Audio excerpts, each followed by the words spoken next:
The ocean is a mirror of the sky. At the surface, it glitters with sunlight, endless and familiar. But step beneath that shining skin, and the world changes. Colors fade, silence grows, and pressure begins to build like an invisible hand pressing from all sides. For a while, the descent is gentle. Shafts of light filter down in beams, catching silverfish and drifting plankton. The sea still feels alive, touched by the memory of the sun. But at 200 meters, the change becomes undeniable. The bright hues of the surface dissolve into shades of blue. At 500, even blue has surrendered, leaving only the faintest shimmer, as though daylight itself has grown tired. Beyond 1,000, there is nothing left. No red, no gold, no glimmer. Only darkness, complete and absolute. It is here, in this kingdom of night, that the journey into the abyss truly begins. The Mariana Trench lies hidden far out in the western Pacific, east of the Philippines, south of Japan, near the small, scattered islands of Micronesia. On maps, it is a thin, curving line, easy to miss, just another contour in the ocean floor. But that line conceals something extraordinary.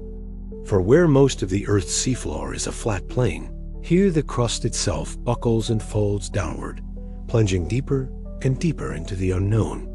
This trench is no ordinary valley. At its lowest point, Challenger Deep, it reaches nearly 11 kilometers beneath the surface, so deep that if Mount Everest were dropped inside, its peak would still be hidden beneath the waves. The scale is almost beyond comprehension. And yet, the trench is more than a measure of depth. It is a threshold, a border between the world humanity knows and a world it does not.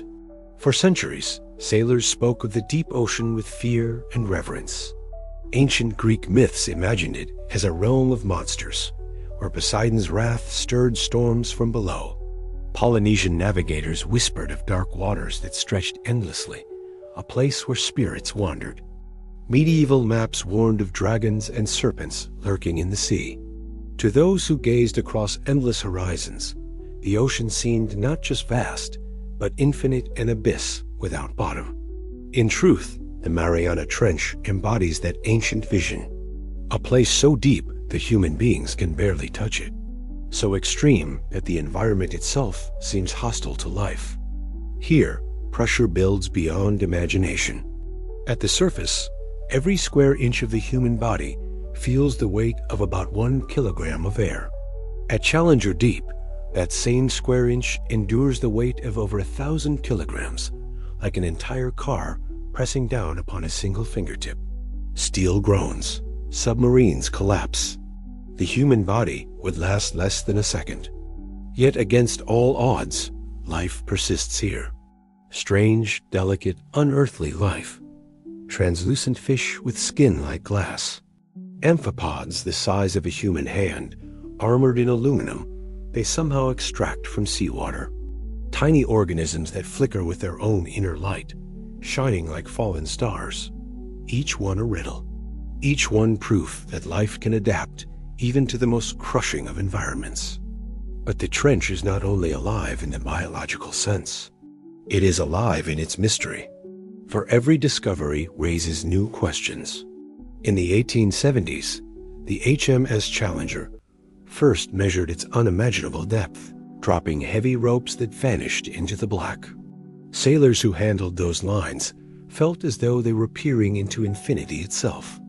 Nearly a century later, in 1960, the bathyscaphe Trieste carried two men, Jacques Piccard and Don Walsh, into the darkness, taking nearly 5 hours to sink to the bottom. They reported seeing a strange flatfish, though later scientists would doubt such a creature could exist under such crushing pressure. But whether they truly saw it or only imagined it, the fact remains. Humans had touched the deepest known place on Earth. And yet, since that day, so few have followed. James Cameron descended alone in 2012, piloting his craft into the silence. Robotic probes have come and gone. But for all of humanity's technology, we have spent less time at Challenger Deep than on the lunar surface. Which raises a question. Why is the trench so difficult to reach and so rarely explored? The answer lies in the extremes themselves. Every descent risks disaster. Machines must endure not only pressure, but cold, darkness, and the corrosive effects of salt water. Communications vanish in the depths. Navigation falters. Each mission is a gamble, each glimpse a fragment. This is why the Mariana Trench remains the greatest wilderness of Earth. A wilderness not above us, but below. Meanwhile, scientists have come to realize that the trench is more than just a geological scar. It is also a library of secrets. Sediments at the bottom hold a record of Earth's past climates, trapped in layers older than civilizations. Microbes living there may resemble life that could survive on icy moons or even Mars. And strange anomalies, detected in its black waters, hint at things we do not yet understand. One odd fact tells the story well. We have mapped the surface of Mars in greater detail than we have the floor of the Pacific. The moon's craters are known with precision, yet the trench's ridges remain only partially charted. For all our satellites, for all our probes, the ocean hides itself. And perhaps that is fitting. The abyss is not meant to be simple. It is meant to be haunting. For those who stand on the deck of a ship above the trench, the sea may look calm, ordinary. But beneath them, 11 kilometers of water separate the surface from a place that is less explored than outer space. Somewhere down there, unseen, the Earth folds into its deepest shadow. Somewhere down there, life that defies reason is waiting. And somewhere down there, scientists have just discovered something that may change how we see our own planet. What exactly they found, we will uncover as this story unfolds.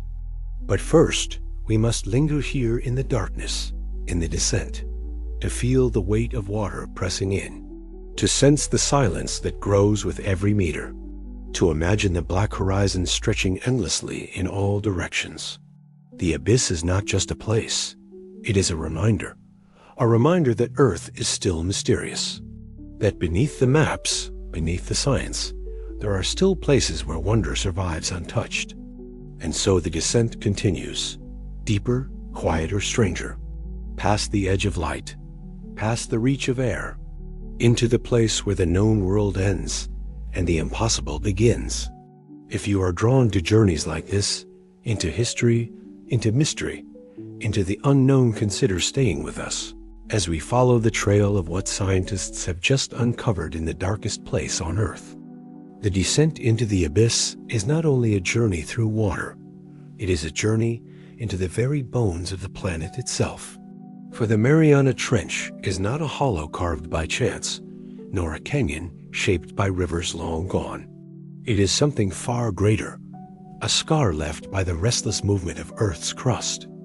To understand its scale, one must first imagine the world not as a fixed and solid sphere, but as a living body, its surface in constant motion. Beneath the seas and continents, massive slabs of rock drift slowly across a molten mantle. These slabs are the tectonic plates, the shifting puzzle pieces of our world.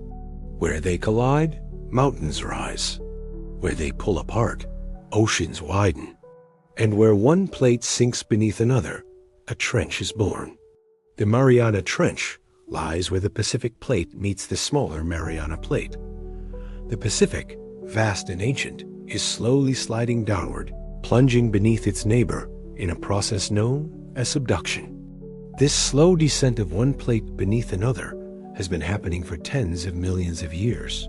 With each passing century, the seafloor is pulled a little deeper, folding into an arc that reaches depths beyond imagination. At its deepest point, Challenger Deep, the trench falls to nearly 11 kilometers below the surface. That is deeper than Mount Everest is tall. Picture the highest mountain on Earth turned upside down and dropped into the sea, its summit still drowned beneath more than 2 kilometers of water. The numbers are so vast, they are almost meaningless. Yet they remind us that this trench is not simply a feature of the ocean. It is the greatest chasm of the planet. Its shape, too, is remarkable. The trench stretches over 2,500 kilometers in length, curving like a crescent moon across the floor of the Pacific. Its walls rise steeply, in places more vertical than the Grand Canyon. Its floor is not flat, but jagged, broken, a labyrinth of ridges and valleys within valleys. In truth, trench is too simple a word. It is a landscape in its own right, an alien terrain beneath the sea. Meanwhile, science has revealed that the trench is not static. It is alive with movement. The Pacific Plate continues its descent, carrying sediments, rocks, and even fragments of ancient seafloor down into the Earth's mantle. This process recycles the planet's crust, melting it, reshaping it, and sometimes feeding volcanoes that rise thousands of kilometers away. In this sense, the trench is not just a graveyard of stone. It is also a furnace, a place where Earth is reborn. Oddly enough, the trench also plays a role in the story of life itself. As the plate descends, it drags water into the deep interior of the planet. This water, locked into minerals, fuels volcanic eruptions and creates conditions that may have shaped the early atmosphere of Earth. In a sense, the trench is not only a geographical wonder, but a hidden engine of our world's cycles. Without it, the planet we know would not exist. And yet, even with all this knowledge, mystery lingers. For example, consider the way light disappears here. Sunlight can penetrate clear ocean water to a depth of about 1,000 meters. But in the trench, even the faint glow of the stars above is gone long before reaching the bottom. Absolute darkness reigns, interrupted only by the strange glimmer of life itself. It is as though the trench has swallowed the sky.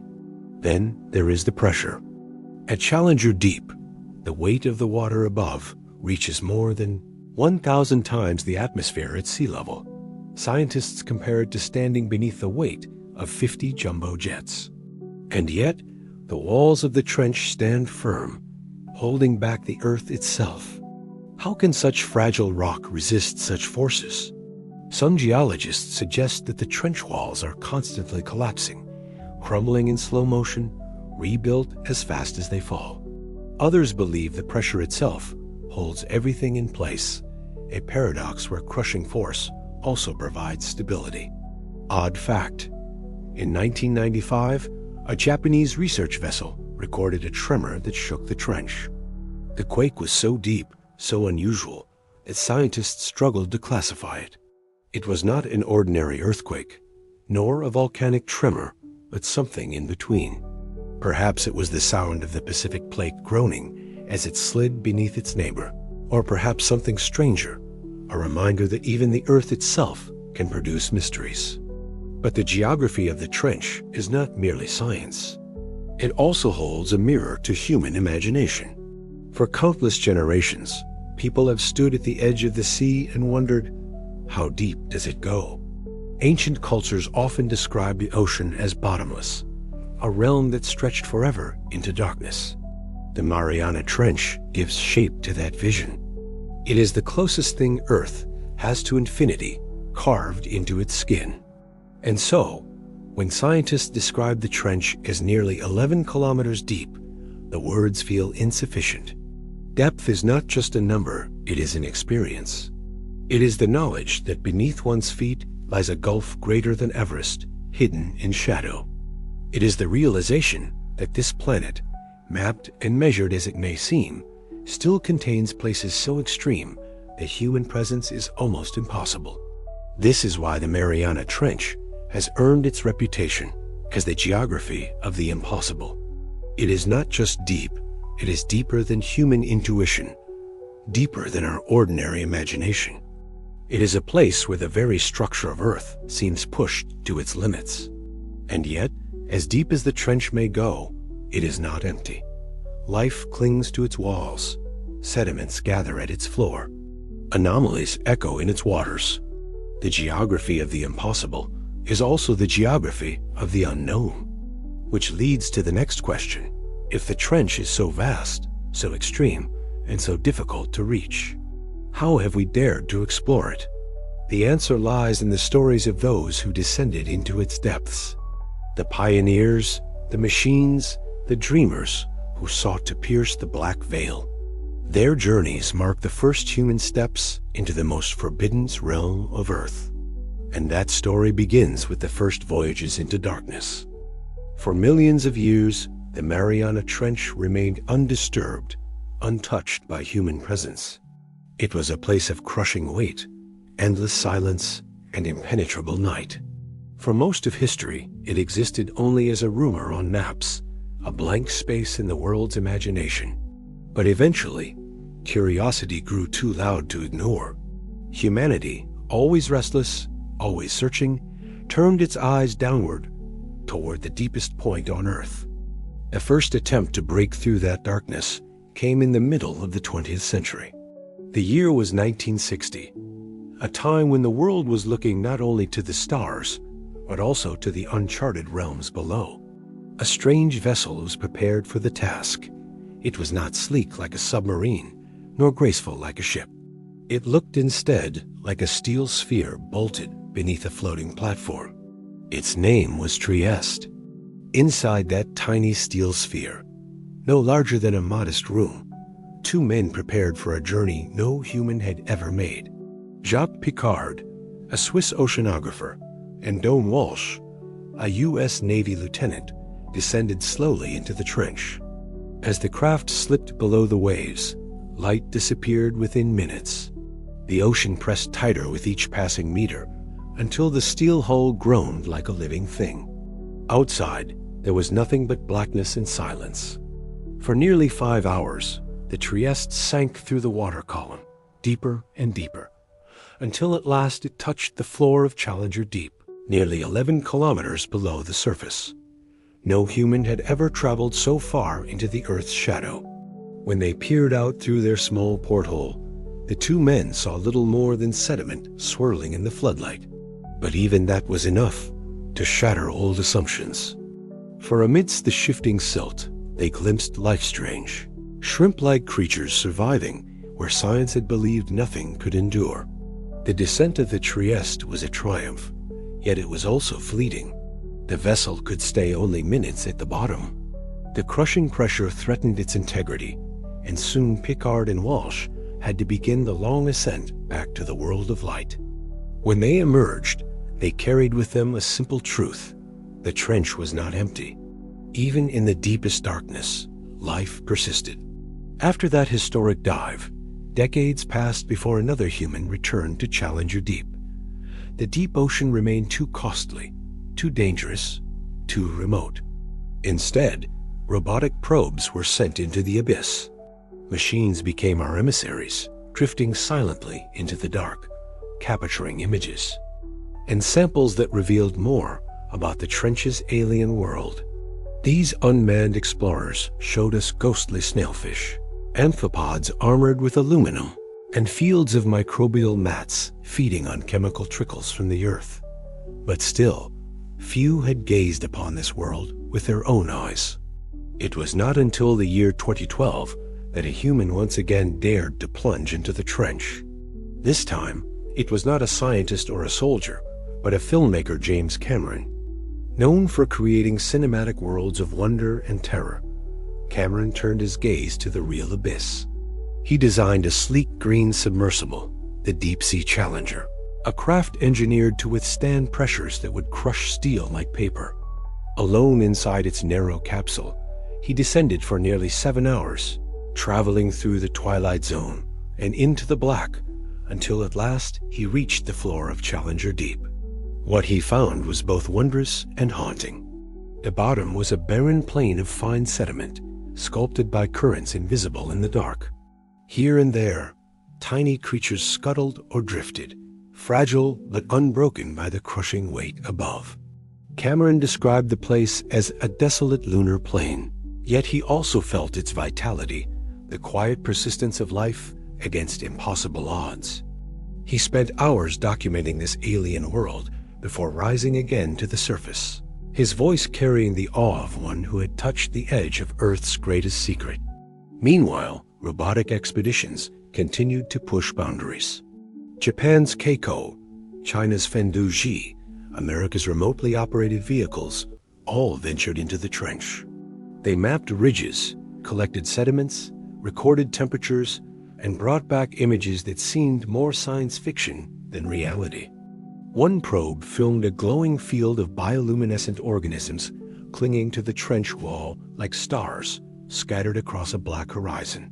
Another captured the eerie calls of unidentified creatures echoing through the water, sounds unlike any known whale or fish. Each mission added a fragment to the puzzle, yet the full picture remained hidden. Odd fact, despite all these efforts, the cumulative time humanity has spent at the bottom of the trench is vanishingly small. If every minute of exploration were gathered together, it would amount to only a few dozen hours less than a single day across the entire history of humankind. By contrast, thousands of hours have been spent walking on the surface of the moon. It is a reminder that the trench, though on our own planet, is in many ways more alien than worlds beyond Earth. And so, the trench remains a place of firsts. First descent, first glimpse of life, first recordings of sounds never heard before. Each mission is like lighting a candle in an endless cavern, illuminating only the smallest circle, while the darkness stretches outward without end. The more we discover, the more we realize how much remains unseen. What draws people back into this abyss? Perhaps it is the same restless spirit that drove explorers across oceans, or the same curiosity that compels astronomers to peer at distant stars. The trench is not merely a hole in the earth.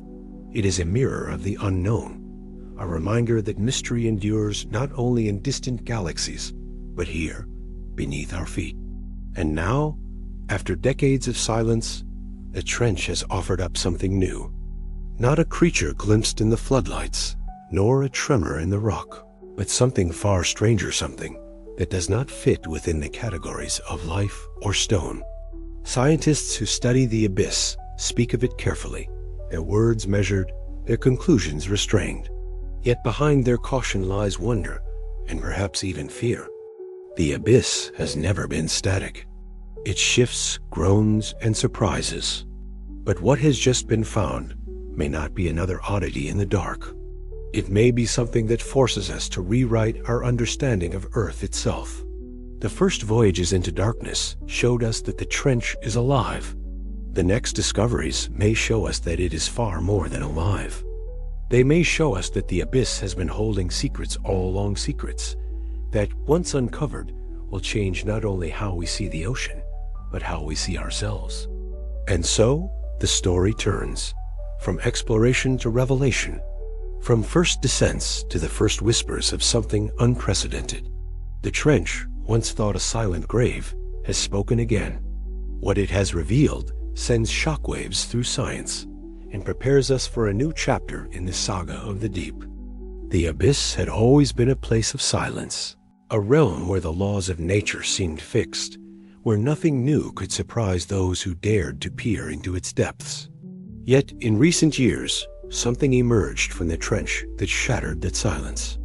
It began without spectacle. A research vessel drifted above the Mariana Trench, its crew carrying out another in a long series of surveys. Instruments were lowered into the black, sensors lit faintly as they descended into crushing pressure. The mission was routine, meant to collect data on temperature, chemistry, and the subtle tremors of Earth's crust. No one expected history to shift in those hours. But as the readings came back, something unexpected appeared. At first, it was a whisper in the data, a shape where no shape should be, a signature that did not belong to geology, nor to any life form known from the abyss. Scientists stared at the screens in disbelief.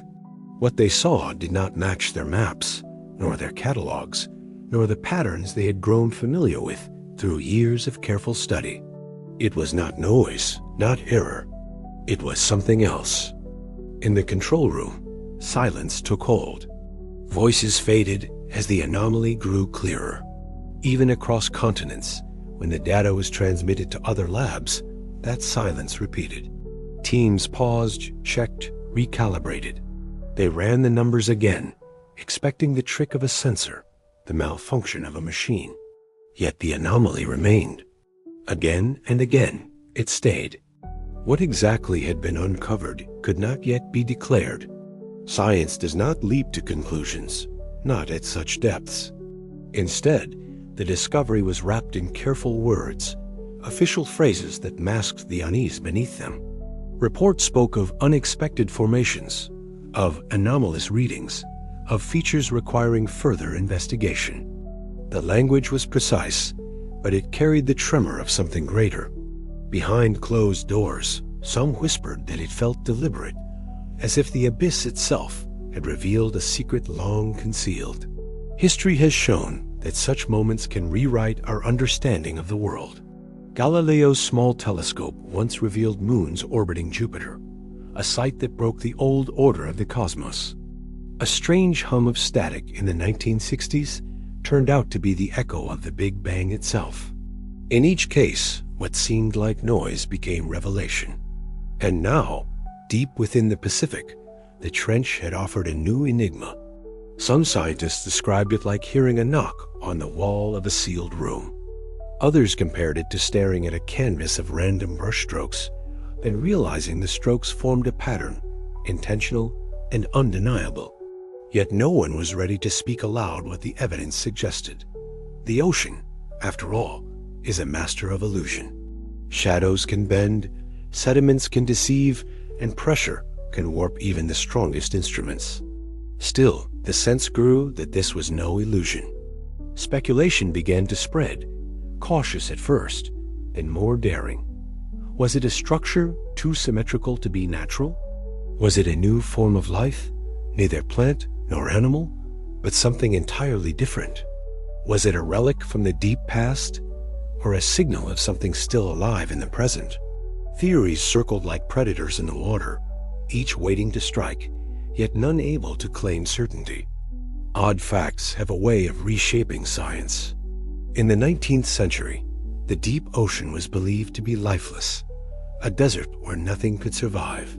Nets lowered into the dark soon pulled up creatures unlike anything imagined: fish with lanterns glowing in their heads, crustaceans armored against pressure. In the 20th century, hydrothermal vents were discovered, spewing metal-rich waters, surrounded by ecosystems that thrived without sunlight. Time and again, the abyss has rewritten the rules. Could this new discovery be preparing to do the same? If so, the implications are unsettling. For if something lies hidden 11 kilometers beneath the sea, something unexpected, perhaps even unnatural, how long has it been there? What forces placed it in the trench, and why has it remained unseen for so long? If life is involved, it may represent an evolutionary path entirely unknown to us, a parallel branch in the tree of existence. If it is not life, then the mystery only deepens. The questions multiply faster than the answers, and with them comes a shift, subtle but profound. For centuries, the deep ocean has been treated as Earth's final frontier, a silent graveyard of pressure and stone.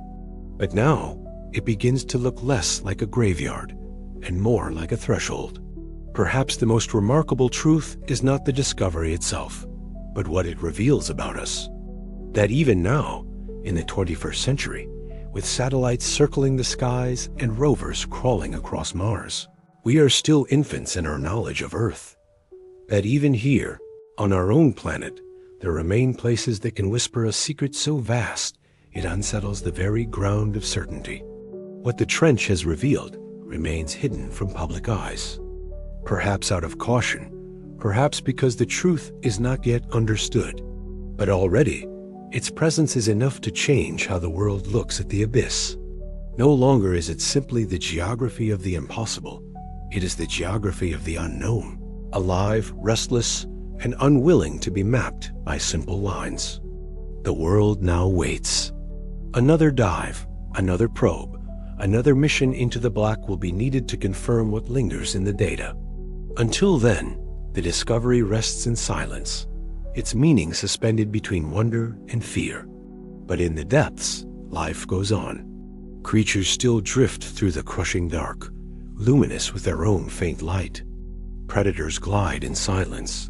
Fragile bodies withstand pressures that would crush steel.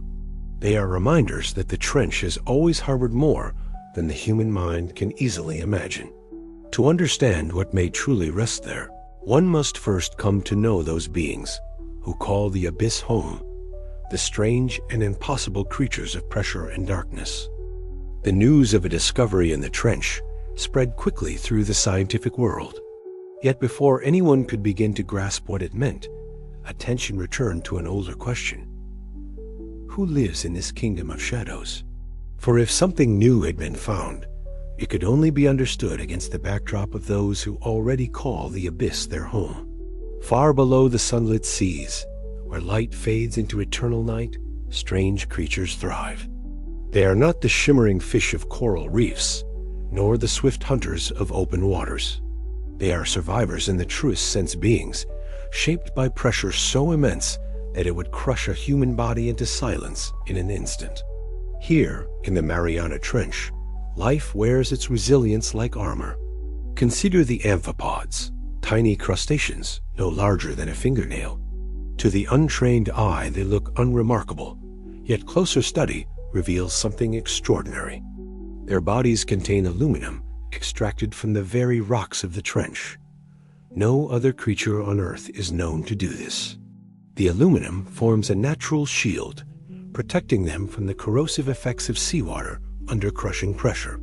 In their simplicity, they have solved the problem that has baffled engineers for decades: how to endure in a world where water itself becomes a weapon. Meanwhile, the ghostly snailfish glides through the gloom with surprising grace. It is delicate in appearance, its body almost translucent, yet it is one of the true rulers of the trench. No other vertebrate is known to dive so deep. While most fish collapse under the pressure of even a fraction of these depths, the snailfish has evolved flexible bones, unique cell membranes, and proteins that keep its body stable in the abyss. What appears fragile is, in truth, indestructible in its own domain. Bioluminescence is another signature of the deep. In the blackness where sunlight never reaches, light becomes both weapon and language. Some creatures dangle glowing lures to draw prey into striking distance. Others flash patterns across their bodies to confuse predators. Still others use light as a cloak, blending their glow with the faint shimmer of water above, making themselves invisible from below. It is an arms race written in fire against the dark, an endless dance of survival where every flicker has meaning. Odd fact, some scientists believe that more than 3/4 of deep-sea species rely on bioluminescence in one form or another. This means that, in the midnight ocean, light is far more common than in the shallow seas. The paradox is striking. The darkest places on Earth are, in their own way, also the most luminous. Among the strangest predators of the trench are those whose bodies seem more like machines than animals. Certain amphipods and worms feed on wood or plant debris that drifts down from the surface. Yet how they digest it remains a puzzle. Others live not on drifting scraps, but on chemical reactions occurring deep in the rocks below. Entire ecosystems are built on chemosynthesis rather than sunlight, their existence proving that life can flourish without the sun, a clue that perhaps it could also survive on worlds far from Earth. But perhaps the most unsettling aspect of trench life is its sheer resilience to extremes. At depths beyond 10,000 meters, pressure exceeds 1,000 atmospheres. To imagine this, picture the weight of 50 jumbo jets pressing down on a single point. Yet here, in this unbearable prison of weight, fragile-looking creatures swim as though in open air. Some scientists argue that pressure is not merely something these animals endure, but something they use. Their very biology depends on it. Remove them from the trench, and they die not because of a lack of air or food, but because the weight of the abyss is their natural element. Meanwhile, research has revealed that trench creatures harbor substances never seen before in biology. Some amphipods contain enzymes capable of repairing DNA by extreme pressure. Others possess compounds that keep their proteins from collapsing. These are not just curiosities. Already, scientists are studying them for potential medical and industrial uses. A chemical discovered in the gut of a deep-sea snailfish may one day help preserve organs for transplant. A protein from trench bacteria could lead to breakthroughs in biotechnology. The abyss, in other words, may be not just a mystery, but a pharmacy. And yet, the adaptations raise unsettling questions. How long have these creatures been here? Did they evolve slowly over millions of years, adjusting step by step to increasing depth? Or have they been hidden in the abyss since the dawn of life, survivors of cataclysms that wiped out surface species again and again? The trench may not just be a habitat. It may be a vault, a place where life retreats when the rest of the planet is shaken by fire, ice, or flood. Stories from cultures across the Pacific speak of monsters that live in the deep. Enormous serpents, fish with lantern eyes, spirits that rise from the sea to claim ships and sailors. For centuries, such tales were dismissed as folklore. Yet modern images of deep-sea creatures' jaws, lined with needle teeth, bodies glowing like fire, eyes as large as dinner plates, make one wonder if memory and myth were closer to truth than we thought. What sailors described as demons may simply have been glimpses of trench inhabitants brought to the surface by storms or currents.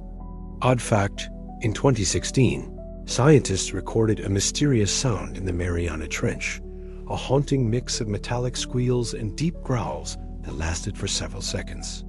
Dubbed the Western Pacific Biotwang, its source remains uncertain. Some believe it came from a new species of baleen whale. Others argue it could be a creature never before catalogued. Whatever its origin, it reminded us that even sound itself carries mysteries in the deep. As exploration continues, one theme becomes clear. Life in the trench does not merely survive, it thrives. It is as though the abyss, far from being hostile, has become a sanctuary for forms of existence that cannot live anywhere else. Every amphipod, every snailfish, every flicker of bioluminescence tells the same story. The universe of life is broader and stranger than we imagine. And this is where the new discovery takes on greater weight. If the trench already hosts creatures that seem like aliens from another world, then what else might it be hiding? The strange compounds, the ghostly forms, the eerie sounds, all suggest that the abyss is not merely a frontier of biology, but a frontier of possibility. The first explorers into darkness showed us that life exists at impossible depths. The new discoveries now hint that the trench may hold not just variations of life, but revelations about life itself. Perhaps, hidden within those crushing walls of water, is a chapter of Earth's story we have not yet read. A chapter that could change how we see survival, evolution, and perhaps even our own origins. And so the camera lingers on the image of a snailfish gliding through the dark, its body glowing faintly as though lit from within. It is a reminder that life is never simple, never confined to expectation. Where humans see barriers, life sees opportunity. Where we see death, life finds a way. The trench, once thought lifeless, now overflows with strange vitality. But life is only one layer of the mystery. The trench is not merely a biological wonderland. It is also a geological scar, a wound carved into the earth by forces that defy imagination. To understand why it exists, and what secrets it may still conceal, we must turn not to the creatures, but to the shifting bones of the planet itself. In the trench, silence seems absolute. No light, no air, no currents to stir the stillness. A world where time itself feels suspended. Yet when microphones are lowered into the abyss, the darkness reveals another secret. The silence is not silence at all. It is alive with sound. In 2014, a team of scientists placed hydrophones more than 10 kilometers down, letting them rest on the trench floor. For weeks, the devices listened. The recordings, when played back, were haunting. Echoes of distant earthquakes rumbling like thunder, the deep groans of shifting tectonic plates. The occasional crack of submarine landslides. These were expected, but threaded among them were stranger voices. Sounds that rose and fell like songs, yet matched no known animal. One in particular startled researchers. A long, metallic-sounding caw that began at a high pitch, plunged downward, and rose again in a spiral of eerie resonance. It was unlike any whale ever catalogued. They named it the Western Pacific biotwang. Its echoes rolled through the trench like an otherworldly instrument, played somewhere in the darkness. Some scientists suggested it was a new species of baleen whale, hidden in the deep Pacific, its voice simply unlike others. But others were unconvinced. The call was too strange, too mechanical in tone, as if shaped by something not entirely biological. Was it possible that another, undiscovered kind of creature produced it? Or was it something else altogether, an acoustic phenomenon, a resonance born of the trench itself, the earth singing through its wounds? Meanwhile, the hydrophones captured other anomalies, short, percussive knocks, echoes repeating at rhythmic intervals, groans that carried for minutes before fading into silence. Some matched the calls of known sperm whales and beaked whales diving deep in search of squid. Others remained unidentified, beyond even speculation. Odd fact, at such depths, sound travels differently. Water pressure alters how it carries, bending and refracting it like light through glass. A single call can echo for hundreds of kilometers, distorted into patterns unrecognizable at the surface. What might sound like a metallic shriek may, in truth, be the simple cry of an animal, reshaped by the abyss into something alien. And yet, there is something unsettling about these sounds. Many are too regular, too patterned. Nature often works in rhythm, but these intervals feel deliberate, almost like signals. Some marine biologists caution against such speculation. It is easy, they argue, to mistake chance for intention. But the recordings linger in the imagination nonetheless. If life has adapted to every niche of the trench, from pressure to darkness, why not sound as well? Could communication here take forms humanity has never encountered? Consider the role of sound in the ocean. Unlike light, it penetrates great distances. Whales use it to communicate across entire ocean basins. Some fish use sound to attract mates. Even tiny crustaceans click and rattle in chorus, filling the shallows with a constant hum. In the trench, where light has no meaning, perhaps sound becomes the language of survival. Speculation reaches further still. Some researchers wonder if the trench itself may generate voices through unknown means.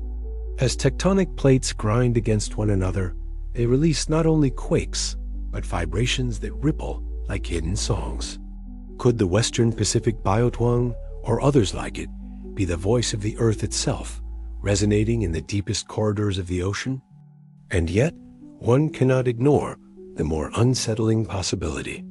The ocean has always held stories of voices heard, but not seen. Sailors once spoke of sirens singing across the waves, luring men toward the deep. Pacific Islanders told of sea spirits whose cries echoed from the horizon before storms. Legends of the Leviathan describe not only monstrous shapes, but sounds so powerful they seem to shake the sea itself. Were these myths born from imagination, or from encounters with something real, an echo rising from the very place modern hydrophones now record? Odd fact, one of the loudest sounds ever detected in the Pacific was called the bloop, captured in 1997. At first, some believed it to be evidence of a colossal sea creature. Later analysis suggested ice fracturing in Antarctica. Yet the idea remains alive in popular imagination, that somewhere in the ocean there may still be giants whose voices dwarf our machines. The Mariana Trench adds its own verses to this ongoing songbook of mystery. The recordings from its depths remind us that our planet is not silent. It hums, groans, shrieks, and sings. Each sound is a clue, a footprint left by something moving in the dark. Some we can explain, others resist explanation. Together, They weave a reminder that the abyss is not empty, but alive with voices we do not yet understand. And as each new hydrophone is lowered, each new signal captured, the boundary between science and wonder grows thinner. Somewhere in the trench, there may be creatures that speak in ways we cannot yet decode. Somewhere in the trench, the earth itself may be speaking back to us. But while the sounds are haunting, they are also fragile. They reveal another truth. Even here, in this cathedral of darkness, the echoes of humanity intrude. For among the calls of whales and the groans of stone, the hydrophones have also recorded the faint, steady hum of distant engines, the mechanical signature of ships and submarines crossing above. The deep is not untouched. Even its voices are mingled with our own. The trench speaks. The question is whether we are listening, and whether, in its chorus of groans, twangs, and whispers, it is trying to tell us something we are not yet prepared to hear. In the deep, where light never reaches and sound carries like a cathedral's echo, one might expect purity, a place untouched, preserved in darkness since the birth of oceans. But when cameras and probes descend into Challenger Deep, the illusion of an untouched world begins to falter. For amidst the silt, amidst the ghostly creatures and strange echoes, something familiar appears. Something human. A plastic bag, drifting in eternal suspension, preserved like an artifact in the trench's silence. The discovery was made in 2018, when Japan's deep-sea submersible Shanghai 6500 lowered its lens to the bottom of the world. What the camera captured was not just life nor alien landscapes, but trash. A single-use baglight, ordinary, the kind found in markets around the globe lying motionless more than 10 kilometers beneath the sea. Its presence there was as shocking as it was undeniable. Humanity, in its restless consumption, had managed to leave its trace even in the deepest place on Earth. This was no isolated case. Alongside the bag, fragments of microplastics were discovered in sediments sampled from the trench floor. Tiny shards and fibers, invisible to the naked eye, woven into the very mud of the abyss. Later studies revealed that amphipods, the same armored creatures that thrive in this hostile environment, carried plastic particles inside their bodies. The deep sea, it seemed, was not merely a refuge for resilient life. It had become a repository for our waste. Odd fact, scientists estimate that more than 5 trillion pieces of plastic now drift across Earth's oceans. Waves, currents, and storms break them into fragments that travel farther than ships ever have. Some float across entire basins, while others sink, caught in the slow rain of organic matter descending from the surface. What begins as debris on a city street can, through rivers and tides, end its journey at Challenger Deep, 10 kilometers down. It is a cruel irony. The very remoteness of the trench, which shielded it from human eyes for so long, has not spared it from human reach. The bag that rests there will not rot away. It will not dissolve. It may remain intact for centuries, perhaps millennia, outlasting the civilizations that produced it. In the great timeline of Earth, where mountains rise and fall, our plastic will endure as an indelible scar. Meanwhile, the creatures of the abyss continue their fragile existence. Snailfish drift through the pressure. Shrimp-like amphipods scavenge in the mud. Microbial mats feast on chemical energy. Yet all of them are now exposed to our presence in the most unlikely form. Some researchers wonder whether these creatures will adapt, perhaps incorporating plastics into their biology, just as bacteria on the surface have begun to digest synthetic compounds. Others fear the outcome will be far darker, altered metabolisms, poisoned systems, fragile ecosystems pushed toward collapse. This intrusion is not only ecological, but symbolic. For centuries, the ocean deep was imagined as a realm beyond human touch. Ancient myths described it as a prison for gods, a grave for titans, a void so remote that only spirits could pass. But now, even that void carries the fingerprints of our industry. The trench has become less a sanctuary and more a mirror, reflecting the far reach of our consumption. Some scientists describe this moment as the beginning of a new geological epoch, the Anthropocene, where human activity leaves a permanent mark on every corner of the planet. In ice cores, the record will be soot and greenhouse gases. In rocks, it will be nuclear isotopes. And in the oceans, it will be plastic, carried into the most remote depths and locked into the sediments of the seafloor. And yet, within this tragedy lies a strange paradox. Even as plastic suffocates, it also reveals connection. The trench, once imagined as separate, is shown to be part of a single living system. Nothing on Earth is isolated. A bag carried by a shopper in a city may one day rest beside a snailfish in the dark. A fragment shed from a synthetic fiber may pass through the body of an amphipod 11 kilometers down. The boundary between surface and abyss has dissolved. Odd fact, in some of the deepest amphipods ever collected, more than 70% carried visible traces of microplastic in their stomachs. These are creatures that live beyond the reach of light, pressure that would crush steel, and temperatures near freezing. Yet the most dangerous element they face is not the abyss itself, but a fragment of something made on land, far away. It is easy to despair at such knowledge. To imagine the trench, once a symbol of mystery and untouched wilderness, now reduced to a dumping ground for humanity's excess. But there is also another way to see it. Perhaps the discovery of plastic in Challenger Deep is not just a warning, but a call. A reminder that what we cast away does not disappear, but travels. A sign that every action, no matter how small, ripples outward until it reaches even the bottom of the world. The abyss does not lie. It shows us the truth we would rather ignore, that the Earth is finite, its systems interconnected, its boundaries fragile. The trench reflects not only the resilience of life, but the reach of human carelessness. And if our waste can travel so far, perhaps so too can our will to change. For now, the bag remains silent, still, a monument to our age. It lies beside ancient sediments that hold the memory of millions of years, waiting to be rid by those who come after us. Will they see it as a mark of failure or as the beginning of awareness? That answer lies not in the abyss, but above, in the choices yet to be made. Beneath the shadow of plastic drifting on the ocean floor, another story unfolds, quieter, stranger, and infinitely older. For while humanity's traces have recently arrived, other forms of life have been here for untold millennia, persisting in conditions that should by all reason extinguish them. They are invisible to the eye, smaller than the smallest grain of sand.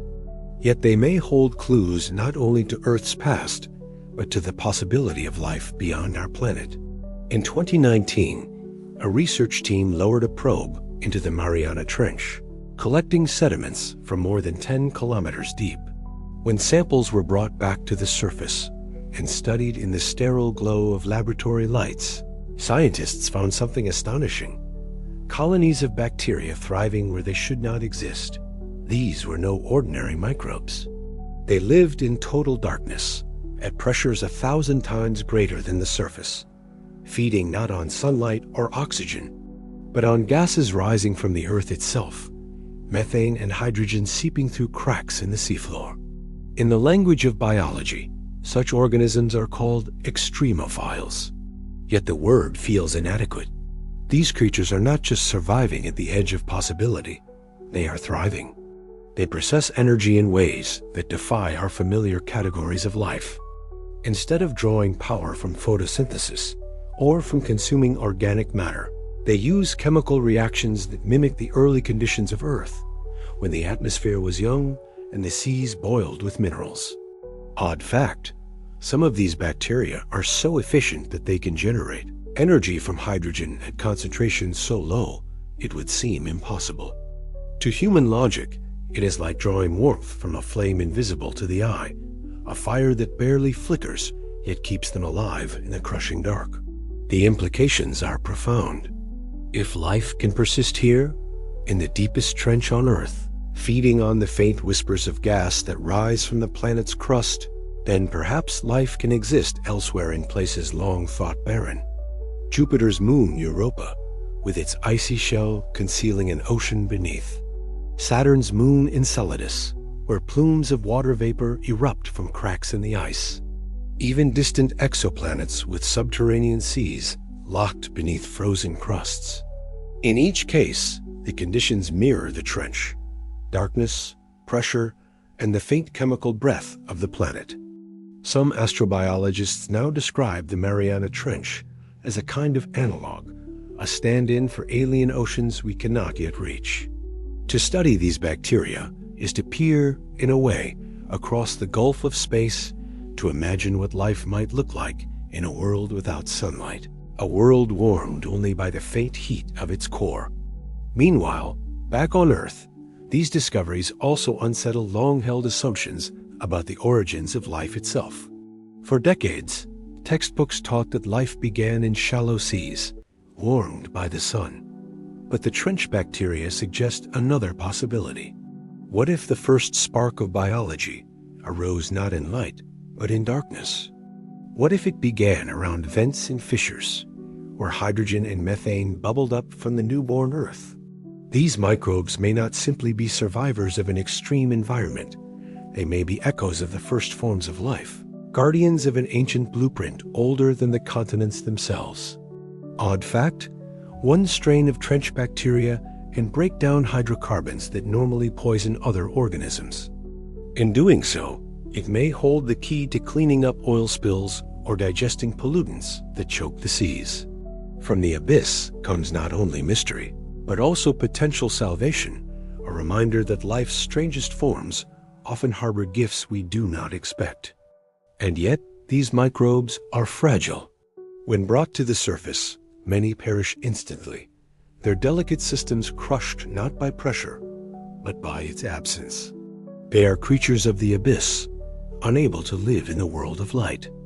To study them, scientists must recreate the crushing conditions of Challenger Deep inside special laboratories, mimicking the very weight of the ocean, pressing down upon their glass chambers. In this way, even the smallest organism reminds us of the trench's unyielding power. Speculation grows bolder still. Some researchers whisper of dormant ecosystems beneath the trench floor, hidden chambers warmed by geothermal energy, where bacteria may form vast colonies unseen by any probe.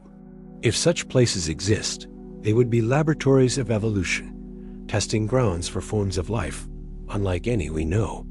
They may even interact with the trench's geology, altering the chemistry of the ocean on scales we have yet to measure.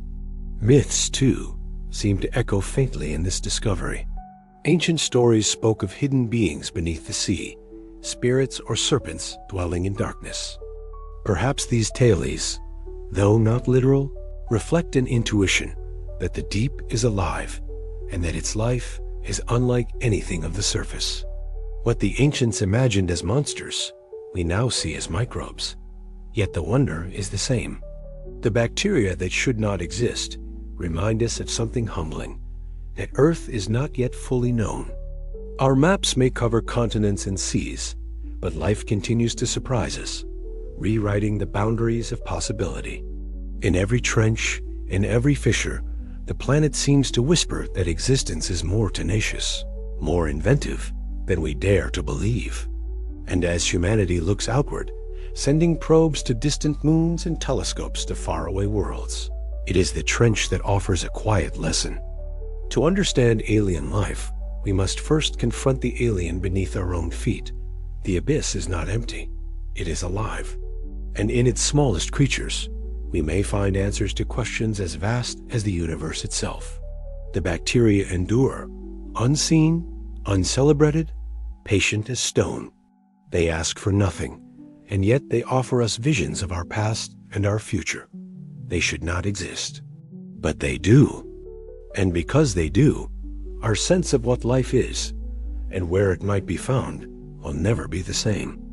The smallest forms of life in the trench had already challenged imagination. Yet as scientists trace their origins and map the contours of the abyss, Their instruments returned whispers of something else, something far larger and far stranger. At first, it appeared only as a faint irregularity, a distortion in the sonar maps drawn by robotic submersibles gliding along the trench walls. A shadow where none should be, a density that did not match the rock around it. The anomaly was discovered near the base of a side canyon branching away from Challenger Deep, an area few machines had ever reached. Amid the usual slopes of basalt and sediment, sensors revealed a mass that seemed incongruous metallic in signature, oddly shaped as though wedged deliberately into the rock. For a time, researchers dismissed it as a quirk of data, an error in reading caused by pressure or shifting currents. But repeated passes confirmed the same result. Something solid, something metallic, something that did not fit the pattern of nature. Mainstream science has explanations, of course. The trench is a graveyard of the planet, a place where the ocean swallows remnants of the surface. Perhaps it was a fragment of a shipwreck, dragged down by currents and lodged in the depths. Perhaps a long-lost submarine, swallowed by pressure and forgotten by history. Or perhaps it was nothing more than a chunk of ore unusually rich in iron, shaped by forces we do not yet understand. The abyss plays tricks on instruments. What seems anomalous may in time prove ordinary. And yet, the shape lingers in the data. Angular, not rounded. Smooth in places where geology should be jagged. Some sonar sweeps suggest edges, planes, even symmetry, as though the object had been worked or built. Odd fact, the Mariana Trench lies beneath one of the world's busiest flight corridors. In rare cases, aircraft have vanished without trace over the Pacific, their fates swallowed by mystery. Could the trench hold not only fragments of ships, but of planes as well? Some researchers whisper of this possibility, pointing to unsolved disappearances across decades of aviation. The thought is chilling, that the trench floor might serve as a vault of human tragedies, layered in silence, their wreckage indistinguishable from myth. But another possibility emerges, one far stranger still. If the object is not wreckage and not natural ore, could it be something older? Something not of our time? Geologists note that tectonic movement at subduction zones has the power to carry material down over unimaginable spans of time. If a structure once stood upon the surface, tectonics could have buried it, pushing it beneath miles of crust until it emerged once more in the trench. If so, the metallic anomaly may not be modern, it may be ancient. Speculation gathers in shadow.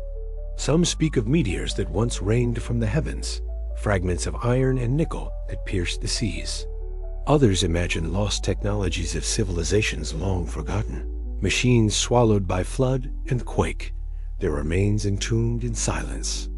Even cautious scientists allow themselves a moment of wonder. If microbial life in the trench reflects what might live on Europa or Enceladus, could the metallic mass echo something else, evidence of intelligence hidden beneath our own ocean rather than among the stars? Theories ripple outward. Some researchers propose that the anomaly might be related to natural ferromanganese nodules, metallic concretions that litter the seafloor. Yet these nodules are small, rarely more than the size of a potato. The trench object, by contrast, is vast, stretching dozens of meters in length. Others argue that if it is truly metallic, it may be part of a crustal fragment rich in rare earth elements exposed by the trench's shifting walls. Still others, more daring, note that sonar imagery has hinted at hollowness within, as though the structure is not solid, but cavernous. Meanwhile, history offers its own echoes. Ancient myths from the Pacific Islands speak of gods descending into the sea, carrying with them weapons of thunder and stone. Chinese chronicles tell of heavenly chariots plunging into the Eastern Ocean. Could these old tales be distorted memories of something falling long ago, preserved in story while lost to sight? Odd fact, in 1991, a Soviet research vessel reported strange magnetic fluctuations while surveying deep waters of the Pacific. The readings were never explained, dismissed as equipment malfunction. Yet in light of the trench anomaly, some wonder if they were connected, if beneath the waves lies not only metal, but magnetism, a presence strong enough to reach instruments on the surface. As always, caution tempers curiosity. The trench is unforgiving. To send a manned submersible back to the site would cost millions, perhaps hundreds of millions. Robotic probes offer only glimpses, distorted by pressure and darkness. For now, the metallic anomaly remains a question more than an answer, a shadow suspended between natural and artificial, between geology and technology. But even in uncertainty, it exerts its pull, for the human mind cannot help but imagine. What lies waiting in the trench? A broken machine of our own making? A relic of a forgotten era? Or a visitor from the stars, resting where no eye can see? The bacteria of Chapter 8 remind us that life endures in places we thought impossible. The metallic mass of Chapter 9 asks a different question. What endures of intelligence, of craft, of purpose? If the trench hides the smallest spark of life and the greatest mystery of artifact, then perhaps it is not simply a geological feature. Perhaps it is a library of secrets, layered in stone and silence, awaiting those who dare to read it. And so the anomaly waits, in darkness deeper than night, under a weight greater than mountains, its nature unresolved. A reminder that the ocean, like the cosmos, holds its own enigmas that may change not only how we see the earth, but how we understand our place within it. Long before sonar traced the ocean's hidden ridges, and long before submersibles dared descend into the black, humanity imagined what lay beneath. The sea, after all, was the first frontier, a realm without maps, vast and unknowable, a mirror to the sky, but darker, more dangerous. And as cultures stared into its shifting waves, they filled the silence with stories. Myths arose, echoing across continents, describing what might dwell in waters too deep to fathom. Among the earliest of these are tales of sea dragons. In China, long before the written word, dragons were said to coil beneath the waves, guardians of the abyss, rulers of storms. Their movements were believed to shape the tides, their slumber disturbed only by earthquakes or floods. To the ancients, the deep was alive, its hidden currents driven not by pressure and gravity, but by the restless breath of a serpent no man had seen. Far across the world, Hebrew texts spoke of the Leviathan, a beast of immeasurable size said to dwell in the deep ocean, untamable by any force save the divine. To glimpse it was to confront chaos itself, a living embodiment of the abyss. Later traditions echoed the same fear, imagining the Leviathan as both real and symbolic, a monster lurking in waters humanity could never control. Meanwhile, in India, stories told of Nagas, serpentine beings dwelling in underwater palaces, half divine, half monstrous. They were said to guard treasures, to command floods, to rise from the depths in moments of wrath. Unlike the purely destructive Leviathan, Nagas reflected ambivalence, both protectors and destroyers, mirrors of the sea's dual nature, life-giving and deadly. And in the Norse sagas, there was Jarmungandr, the Midgard serpent, so vast it encircled the world, lying coiled in the sea until the end of time. When it stirred, storms would rise. When it lifted its head, the sky itself seemed to tremble. Here too, the abyss was personified not as absence, but as presence, coiled and waiting. Odd fact, even in places far from the ocean, myths of bottomless waters appear. In Siberia, lakes were described as endless pits, reaching down into the earth's bones. In Central Asia, nomadic peoples spoke of underground seas, filled with creatures that surfaced only in times of disaster. Without knowledge of tectonics or trenches, these cultures still sensed the possibility of vast, unseen depths beneath their feet. What if these stories were more than metaphor? Modern science reveals that strange lights sometimes appear above deep-sea fissures, bioluminescent displays rising in unexpected swarms. mistaken in older times for glowing eyes. Submarine earthquakes can send shockwaves through water, producing sounds like roars, groans, or the unearthly trumpets of unseen beasts. To ancient ears, such phenomena must have seemed like living proof of monsters hidden below. And yet, another interpretation lingers. Could some of these myths carry faint memories of encounters with real creatures of the deep? Giant squids, once dismissed as sailors' fantasies, were confirmed in the modern era, stretching more than 10 meters in length. Their elongated forms, glistening in moonlight when caught near the surface, could easily have inspired tales of krakens dragging ships into the deep. Likewise, whale carcasses, swollen with gases, sometimes surfaced grotesquely, their unfamiliar shapes sparking rumors of beasts never before seen. The trench itself, though unknown to ancient cultures, may have whispered through these myths in another way. For cultures living near the Pacific, the ocean was both highway and terror. Earthquakes, tsunamis, and strange shifts in the sea were part of life, all driven by tectonic forces tied directly to the trench. To those who endured them, it must have seemed as if something vast and hidden was stirring in the abyss, its movements felt on land as much as sea. Meanwhile, myths often describe the abyss as endless, a bottomless pit. This description is eerily accurate. Even today, the depth of the Mariana Trench challenges comprehension, deeper than the highest mountain is tall. For ancient seafarers peering over the side of a vessel, watching the sea fade into darkness, the sense of infinity must have been overwhelming.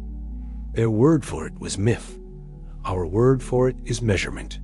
But the all is the same. Speculation flows further still. Some researchers wonder if ancient seafarers may occasionally have glimpsed unknown creatures rising from the depths, rare visitors drawn upward by shifts in temperature or chemistry. Such encounters, fleeting and inexplicable, could seed myths that lasted centuries. A shadow beneath a canoe becomes a serpent. A sudden eruption of bubbles becomes the breath of a dragon. Human imagination filled the gaps left by incomplete knowledge.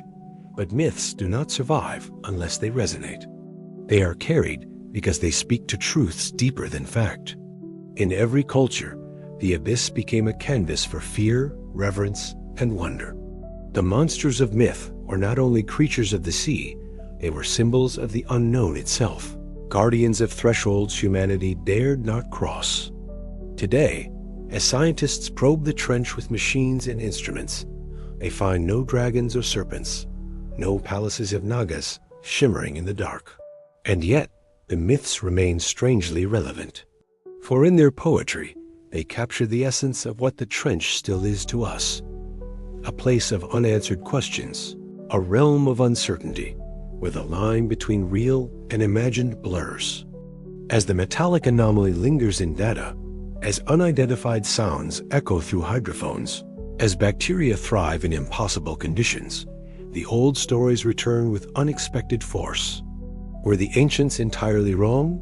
Or did they, in their way, sense truth science is only beginning to measure, that the deep is alive, restless, and filled with presences we do not yet understand?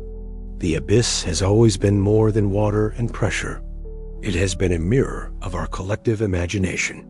In its depths, we have placed gods, monsters, and mysteries. And even now, with sonar maps and robotic probes, that mirror still reflects something back: our own unease, our own curiosity, our own awareness that in the deepest trench on Earth, the line between science and myth is thinner than we dare admit. In the crushing silence of the trench, where no sunlight has touched for millions of years, the darkness is not absolute. Now and then, faint sparks awaken, first scattered, then gathered, until the abyss begins to glow as if filled with hidden stars. Submersible cameras drifting along the trench walls have revealed scenes so otherworldly they defy expectation. Vast clusters of bioluminescent organisms, glowing in concert, forming what appear to be fields of light suspended in eternal night. To those who first witnessed the footage, it resembled a city, an unseen metropolis, glittering at the bottom of the world. Each point of light belongs to a living being. Some are jelly-like creatures, fragile and translucent, pulsing with blue or green flashes. Others are shrimp and amphipods, their tiny bodies producing pinpricks of glow. Certain fish, with elongated jaws and unblinking eyes, trail faint halos as they move, like lanterns carried through an endless tunnel. Alone, their glow is small. Together, their lights form constellations patterns, not unlike those traced in the night sky above human settlements. Oddly, these organisms are not evenly distributed. Instead, they gather in patches, forming glowing congregations that stretch across trench ledges and ridges. The reason remains uncertain. Perhaps it is the availability of nutrients, drifting down from above in invisible rain. Perhaps it is the shelter provided by outcrops of rock, protecting delicate bodies from currents. Or perhaps it is something else, an instinct to cluster, to align, to signal, even in a place where communication seems impossible. Marine biologists studying the phenomenon note that bioluminescence is among the oldest survival strategies on Earth. For some creatures, light is a lure, drawing prey closer. For others, it is camouflage flashes of glow breaking their silhouette, making them invisible in the dark. Still others use it as language, sending coded signals of warning, courtship, or cooperation. But here, in the trench, the sheer density of glowing life raises unsettling questions.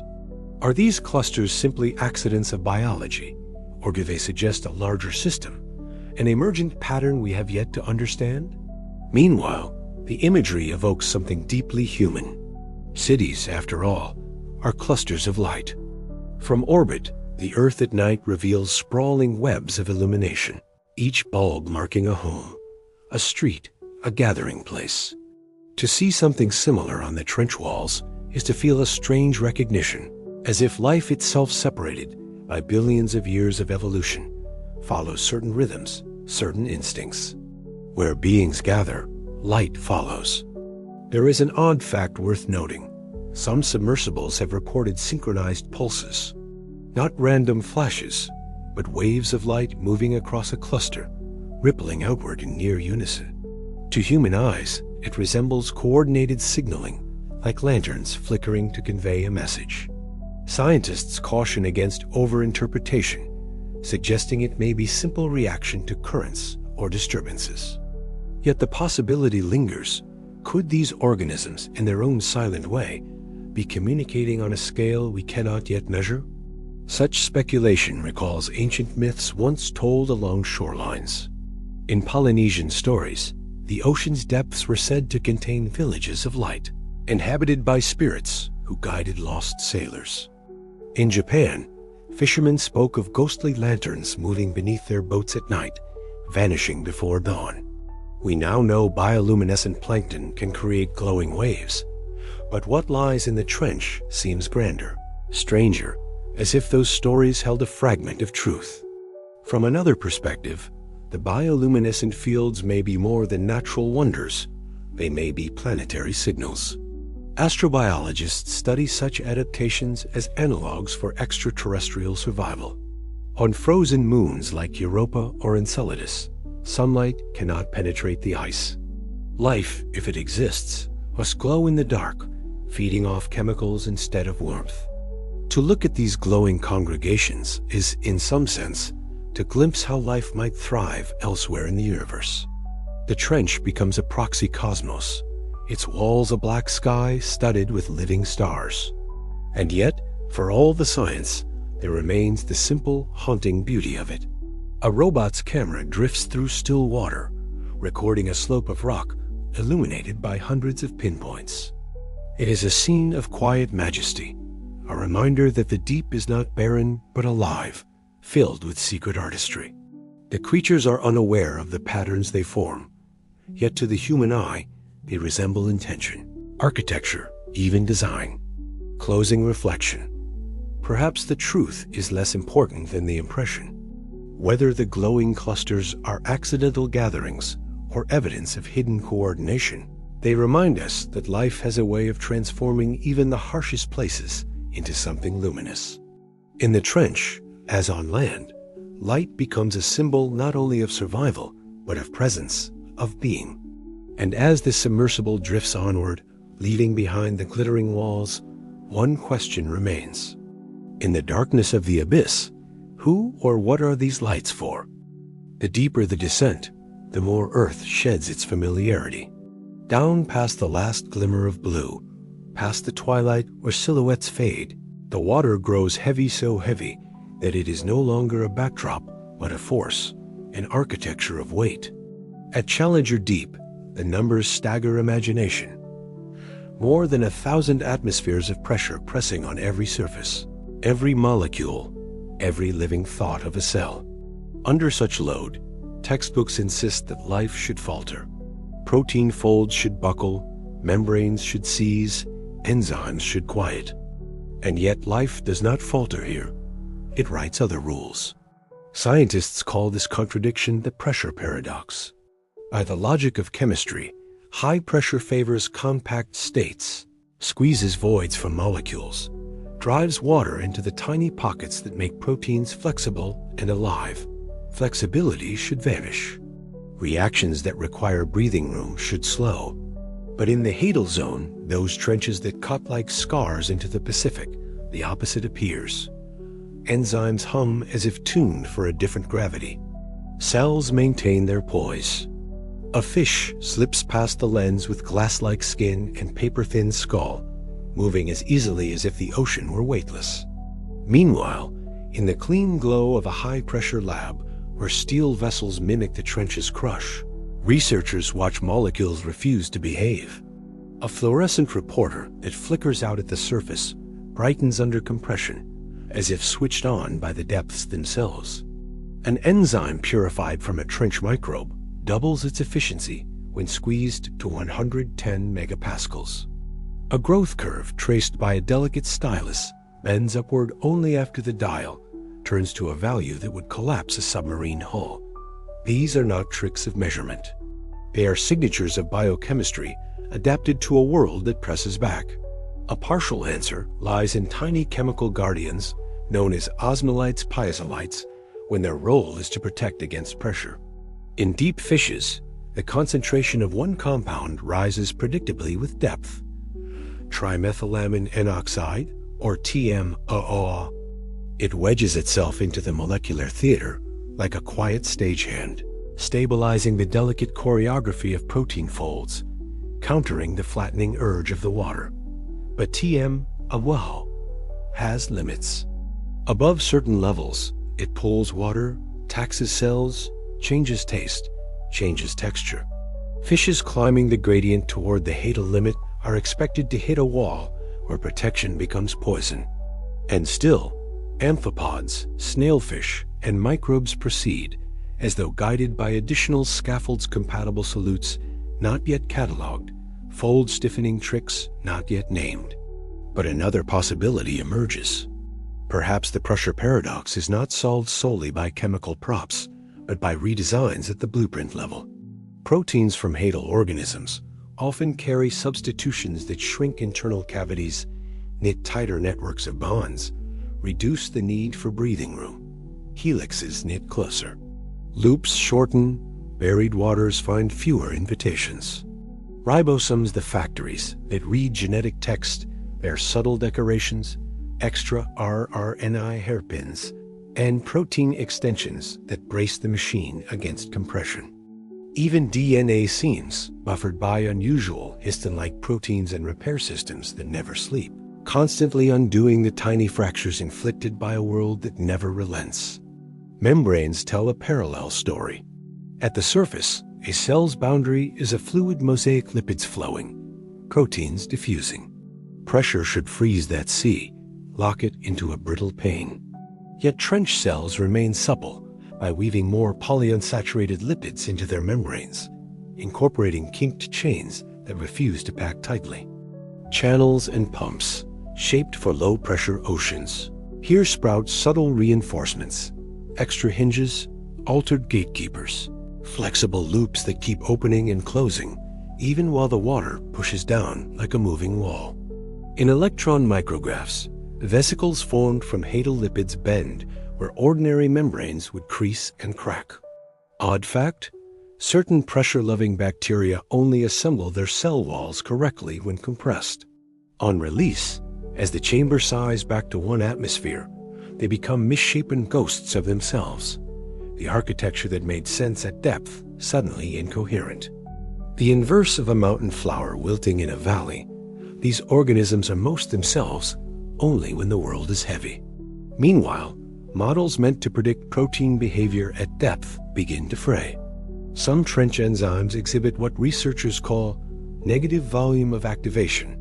They run faster when squeezed, as though their transition states are smaller than their resting forms. Others appear to use the invading water as a collaborator, reshaping reaction paths to borrow stabilization from the very force that should destroy them. A few proteins, isolated from hadal microbes, resist heat and pressure at once, refusing to denature even after boiling an affront to lecture hall rules that treat those stresses as cousins. Whispers circulate of molecules that do not fit clean categories.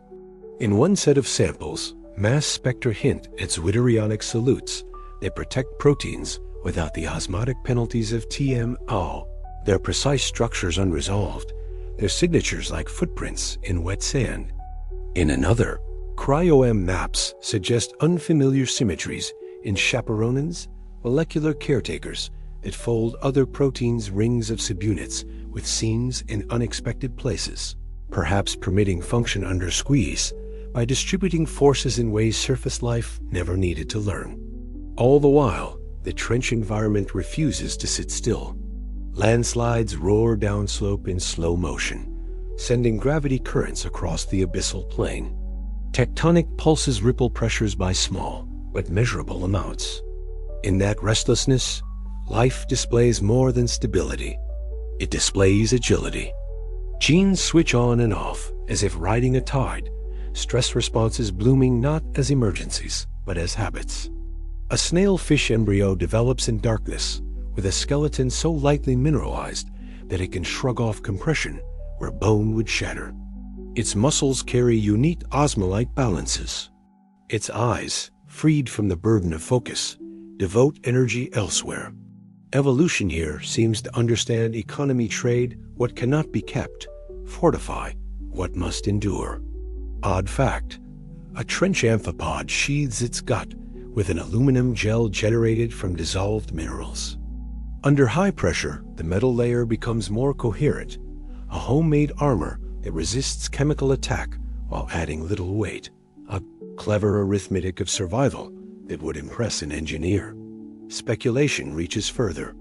If pressure can be used as a resource, as a stabilizer, as an aligner of molecules, then hadal life may exploit it as an unseen scaffold for processes surface. Organisms perform with energy-hungry crutches. Reaction networks could run along narrower rails, guided by compression rather than corrals of protein. Ion channels might gate not only with voltage or ligands, but with the breathing of the water's weight, opening with the pulse of a distant quake. Communication itself might borrow pressure's constancy, with mechanosensitive proteins acting as clocks where light cannot be a metronome. Centuries earlier, philosophers argued about the essence of life, whether it was a substance or a pattern. In the trench, the argument shifts. Life here is an agreement with pressure, a treaty signed molecule by molecule. The treaty's clauses are specific: fewer cavities, more bonds, kinked lipids, tireless repair. Salutes that cradle folds like careful hands, chaperones that never abandon their work. Break the treaty, lift the pressure, and the pattern falters. Honor it, and the machinery sings. But another possibility emerges, quieter and more unsettling, that the toolkit cataloged so far is only a prologue. Unknown osmolites may wait in microbes too fragile to culture. RNA motifs may whisker the ribosome-like kelp in current, tuning reading frames with a sensitivity that vanishes in surface labs. Metalloproteins could carry cofactors bound in geometries that only makes sense when every atom is nudged closer to its neighbors by the ocean's fist. To call this biochemistry earthly may be accurate. To call it familiar may be an error of imagination. Meanwhile, the practical mind takes note.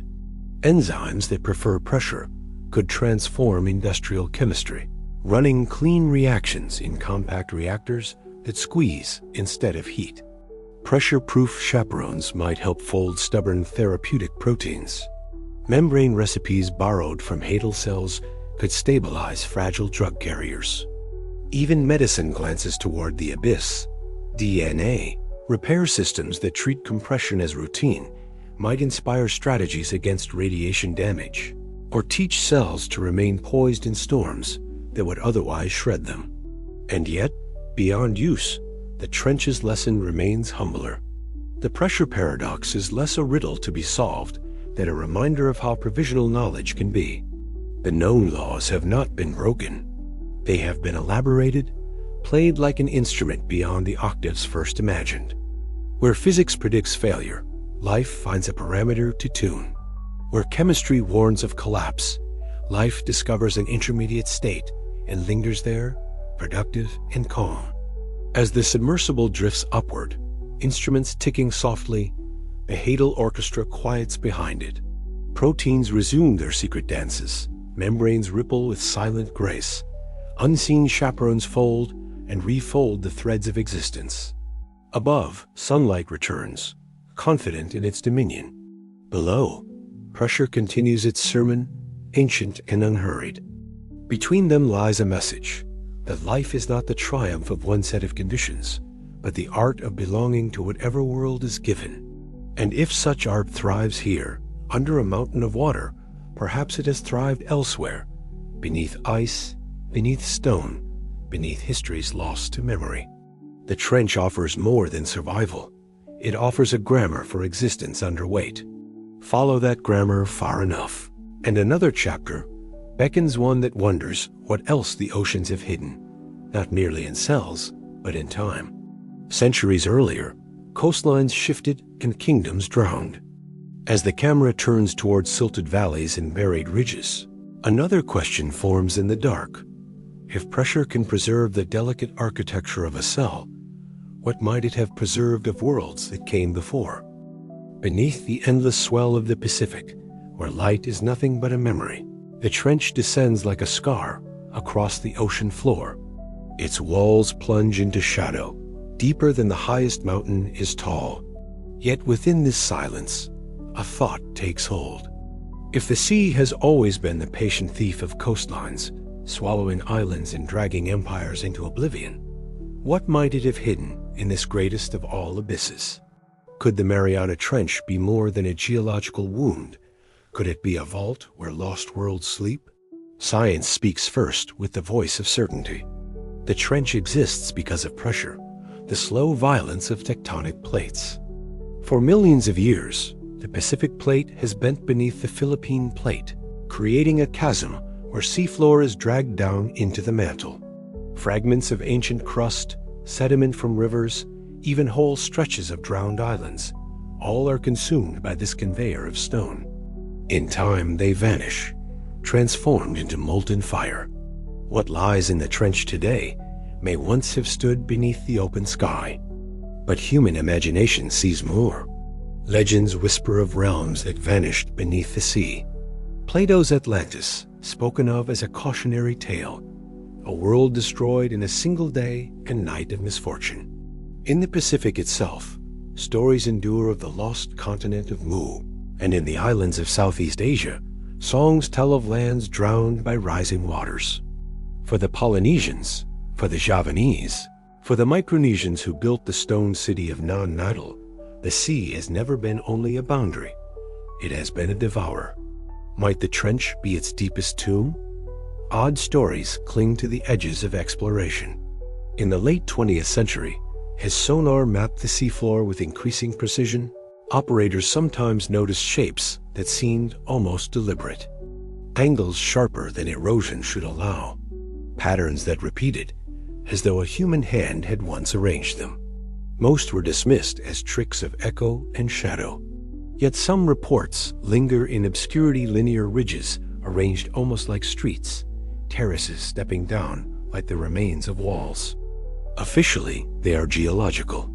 Unofficially, they haunt the imagination. Meanwhile, the myths deepen the mystery. In Micronesia, elders once spoke of a place called Kanemwiso, the city that sank, a name carried from one generation to the next, long after the memory of its stones was gone. In Indonesia, the flood myths of the Javanese recall kingdoms erased when the ocean rose.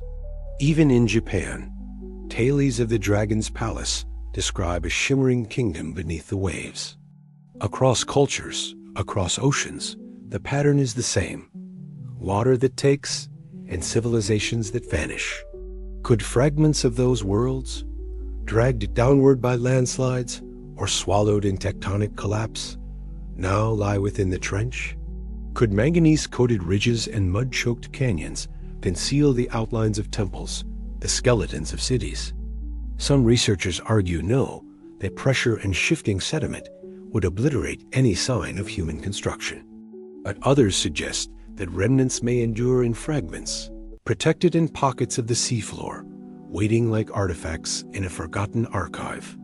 Odd fact, in 1997, a survey ship reported unusual readings along a northern arm of the trench. The sonar traced a series of parallel lines, too evenly spaced to be dismissed outright.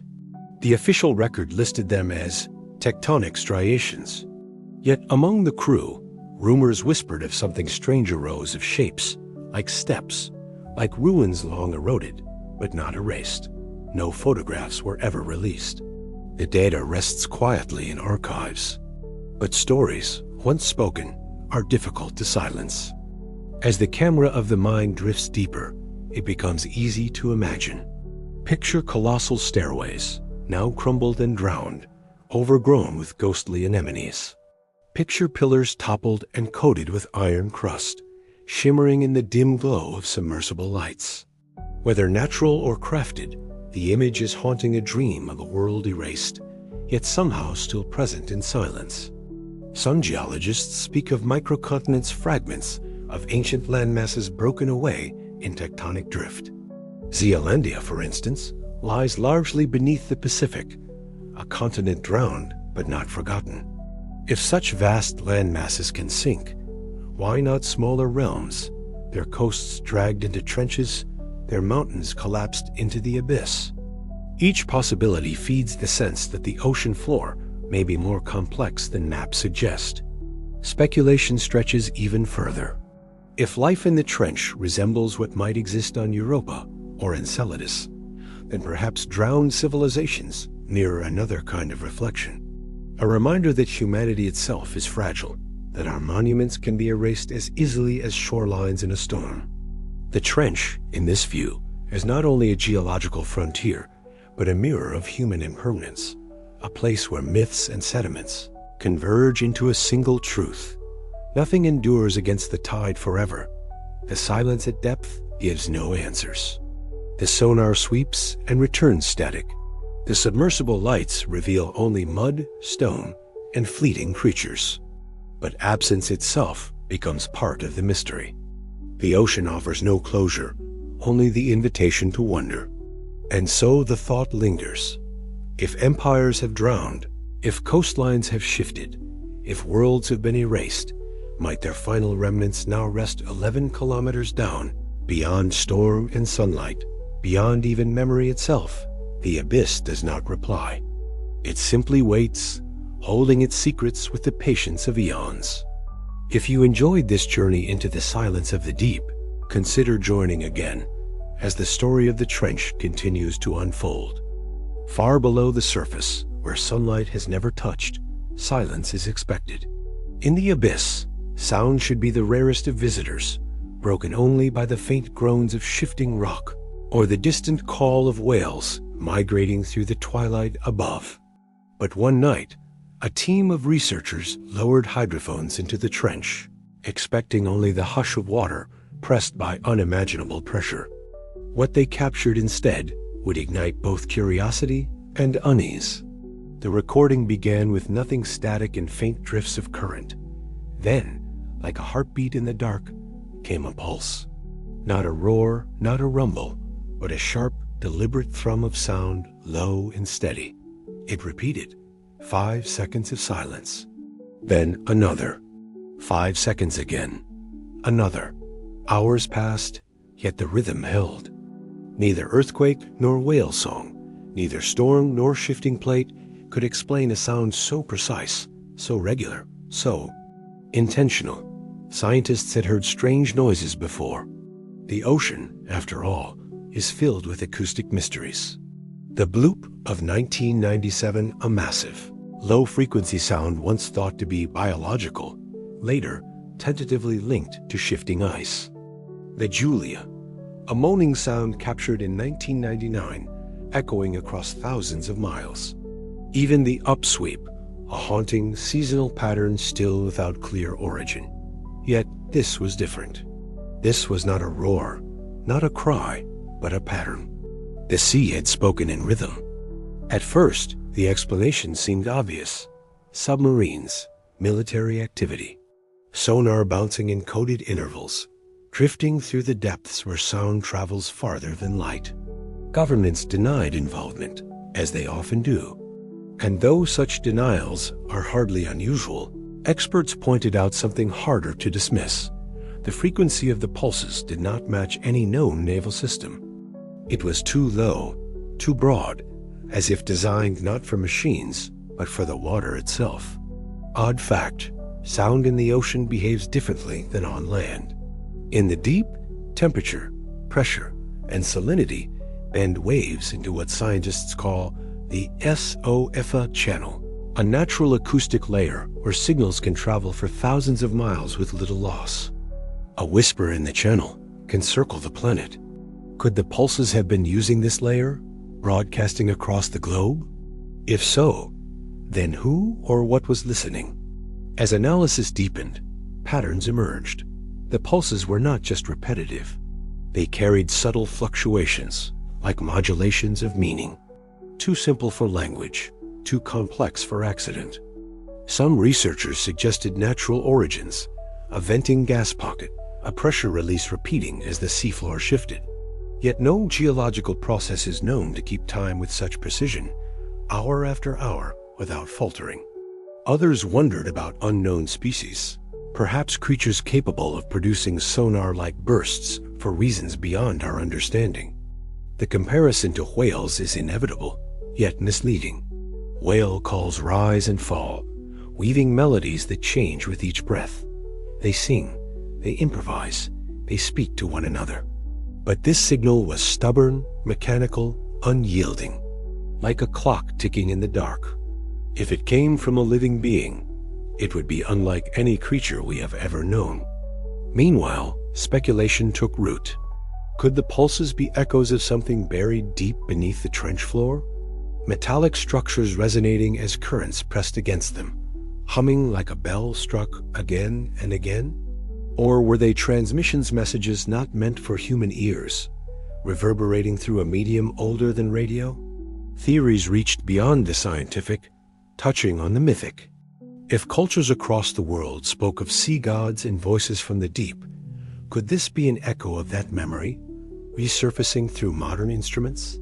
In a quieter moment, one researcher described the experience of listening to the recording alone, long after colleagues had left the lab. The rhythm filled the room, steady as a metronome, steady as a heart. He wrote in his notebook a thought he did not share with his peers. It sounds like something waiting. What waits in the deep is always a matter of interpretation. For some, it is simply geology and biology, misunderstood through the distortions of water. For others, it is proof that the abyss may hold intelligences we have not yet named. Not extraterrestrial, but intra-terrestrial. Minds that dwell not above us in the stars, but beneath us in the pressure, hidden by distance and dark. If such beings exist, sound would be their most natural language. In a place where light cannot travel, vibration becomes vision. Echo becomes awareness. Entire cities, if such things could exist below, would be built not of stone, but of sound. Pulses instead of torches, waves instead of windows. A civilization hidden in the very silence we assumed was empty. Yet perhaps the strangest thought is the simplest. What if the pulses are not meant for us at all? What if they are merely the byproduct of processes we cannot comprehend, machines or organisms, or even the earth itself signaling to no one, signaling to everyone, indifferent to whether or not we listen? As weeks passed, the pulses ceased. The hydrophones recorded only the usual tapestry of ocean noise. The silence returned, leaving behind more questions than answers. No repetition has since been captured in that same location. Some call it a malfunction, a glitch in the instruments. Others call it a message that ended once it was received. The ocean has always spoken in riddles, and perhaps it always will. The signal that shouldn't be there may one day find explanation, folded into textbooks as just another chapter of marine science. Or it may linger unresolved, a reminder that the deep resists easy answers. Like so many mysteries before, it leaves behind a whisper of possibility that we are not the only intelligence shaping sound in the waters of our world. The signal, faint though it was, changed the way some scientists now think about the trench. For them, the abyss is no longer silent. It is listening. Far beneath the restless surface of the Pacific, where pressure crushes steel and light has long since surrendered, the trench does not lie still. It breathes, it shifts, it smolders in silence. Along its walls and hidden valleys, volcanoes rise, not like the mountains of fire that tear through the crust above, but stranger, darker cousins. Some bleed heat without flame. Others release clouds of minerals, shimmering in the dark like drifting smoke. Here, where the world should be barren, life begins again. The hydrothermal vents are the first to reveal themselves. They appear like black chimneys scattered across the abyssal floor, their tips exhaling plumes of heated water laced with metal. Though the trench is colder than ice, these vents create oases of warmth. From their mouths, black smoke pours upward, a cloud of iron, manganese, copper, and sulfur, invisible until it touches the dim light of a submersible and blooms into a ghostly veil. In this poison, in this chemical storm, life thrives. Microbes cling to the vent walls, feeding on hydrogen sulfide as though it were sunlight itself.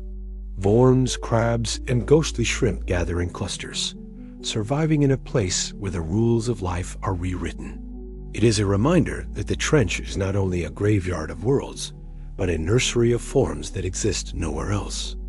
Meanwhile, other volcanoes rise without flame.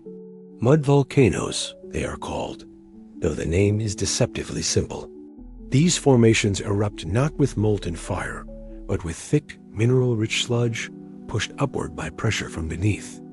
Some belch methane, others exhale hydrogen.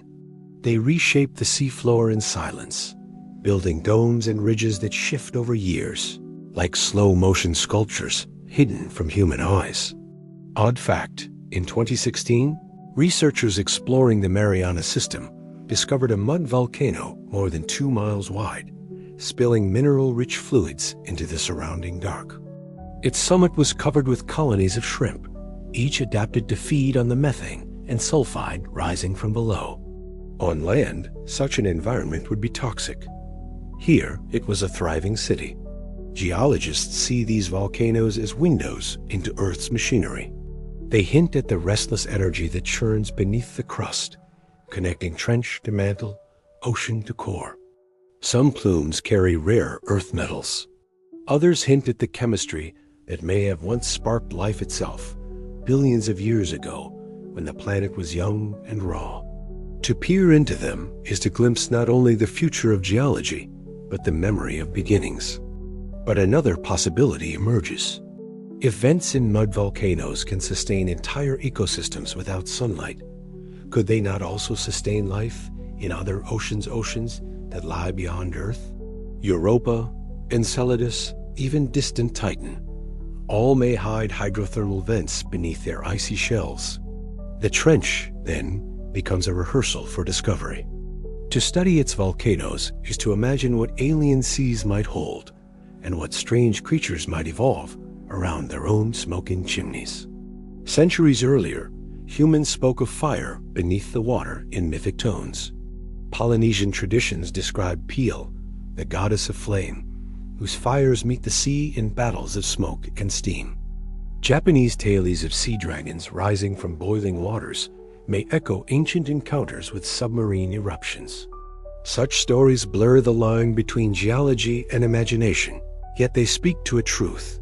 Even beneath the ocean, the earth burns. Odd stories from exploration add another layer. In several dives near hydrothermal fields, submersibles recorded sudden flickers of light, not from known bioluminescent organisms, but from the plumes themselves, glowing faintly before vanishing into black. Some scientists suggested electrical discharges, created as minerals reacted in the vent's chemistry. Others wondered if the light was simply an illusion, the submersible's instruments overwhelmed. Yet the vision of plumes that shimmer like ghost fires remains, etched into the memory of those who witnessed it. As the camera lingers in this imagined descent, the trench feels less like a place of death and more like a forge. These volcanoes, unseen by sunlight, create the metals that will one day rise in mountains. They nurture microbes whose descendants may alter the course of evolution. They are the hidden architects of the planet, shaping landscapes that will emerge long after human memory is gone. But silence presses again. The vents fade into black, their chimneys vanishing in the distance. The mud volcanoes sink back into obscurity. Above, the trench walls stretch into darkness, and the scale of it returns. These fiery oases are only small glimmers in an ocean of cold. What else may lie hidden, what other forces burn beneath, remains uncertain. And so the thought lingers. If volcanoes can thrive here, if fire can find a way, even in the crushing dark, then perhaps the trench is not the end of the Earth's story, but its beginning, an eternal reminder that even in silence, the planet is alive. If this journey into the hidden fires of the abyss leaves you curious for more, stay with the descent, for the next chapter holds questions even stranger. The deeper the descent goes, the more the trench begins to feel less like a place of Earth and more like a fragment of some other world. Its silence is absolute, its darkness unbroken, its inhabitants shaped by rules that seem foreign to the life above. If an explorer were to awaken here without memory, they might think themselves lost in an alien sea beneath a distant star. This is why scientists often look to the Mariana Trench, not merely as a geological wonder, but as a living mirror, a place where Earth rehearses the survival strategies of other worlds. The organisms that crawl and swim here, armored in metal, glowing in the dark, thriving on poison and heat, seem to whisper of possibilities far beyond this planet. Meanwhile, astronomers gaze skyward toward Europa, Enceladus and Titan moons cloaked in ice, hiding oceans beneath. On Jupiter's moon Europa, tidal forces from the gas giant stir its ocean floor, likely giving rise to hydrothermal vents much like those found in the trench. On Saturn's moon Enceladus, plumes of water and organic molecules erupt from cracks in the ice, a phenomenon eerily reminiscent of the trench's vents that release life-sustaining chemistry into the abyss. Could it be that what thrives in the trench today echoes what swims unseen in alien seas? Odd fact, when NASA's Cassini spacecraft flew through the geysers of Enceladus in 2015, it detected hydrogen gas, exactly the fuel that trench microbes consume at hydrothermal vents. For astrobiologists, it was as though the trench itself had reached out into the cosmos, offering a clue to survival beyond Earth. In the silence of Challenger Deep, snailfish and amphipods drift with calm assurance, their bodies proof that biology can endure pressures far beyond human comprehension. They are fragile yet unbreakable, their cells designed with proteins that resist collapse. In every fin and scale lies a blueprint of resilience. Such adaptations are not bound to this world alone. If life can bend here, it might bend elsewhere. But another possibility emerges. What if trench organisms are not just analogs for alien life, but distant cousins of it? The theory of panspermia suggests that life might have seeded across planets and moons, carried by asteroids and comets through the vastness of space. If true, then perhaps Earth's deepest organisms carry echoes of an ancestry older than this planet. The trench could be less a mirror and more a memory. Centuries earlier, myths told of beings from the sea whose forms defied imagination. In Japanese folklore, dragons dwelled in palaces beneath the waves, ruling kingdoms no human could reach. In Mesopotamian legend, Awanas, a half-fish teacher, rose from the deep to grant wisdom to mankind. What if these tales, shaped in distant ages, were inspired not by fantasy, but by glimpses of forms so strange they seemed otherworldly creatures, whose alien adaptations blurred the line between earthly and cosmic? Odd stories persist even in modern science. In 1997, hydrophones in the Pacific recorded a sound unlike any other, a rising bellow nicknamed the bloop. While later attributed to icequakes, some researchers whispered of something biological, something vast, hidden in the dark. If such anomalies exist, might they be traces of life forms that still evade human eyes' life, as unfamiliar as any visitor from beyond the stars? As the thought lingers, the trench transforms into a testing ground. Every adaptation, from the bioluminescent flash of a predator to the chemical feast of a microbe, serves as a lesson in survival. They tell us life is not bound by warmth, nor by sunlight, nor even by comfort. It finds a way in methane, in sulfur, in iron, in darkness. And if it thrives here, in silence and pressure, then perhaps it waits elsewhere, beneath the icy crust of distant moons, or in the methane lakes of Titan. The camera drifts through this imagined alien sea, past glowing colonies that resemble cities, past vents that could double as gateways to other worlds.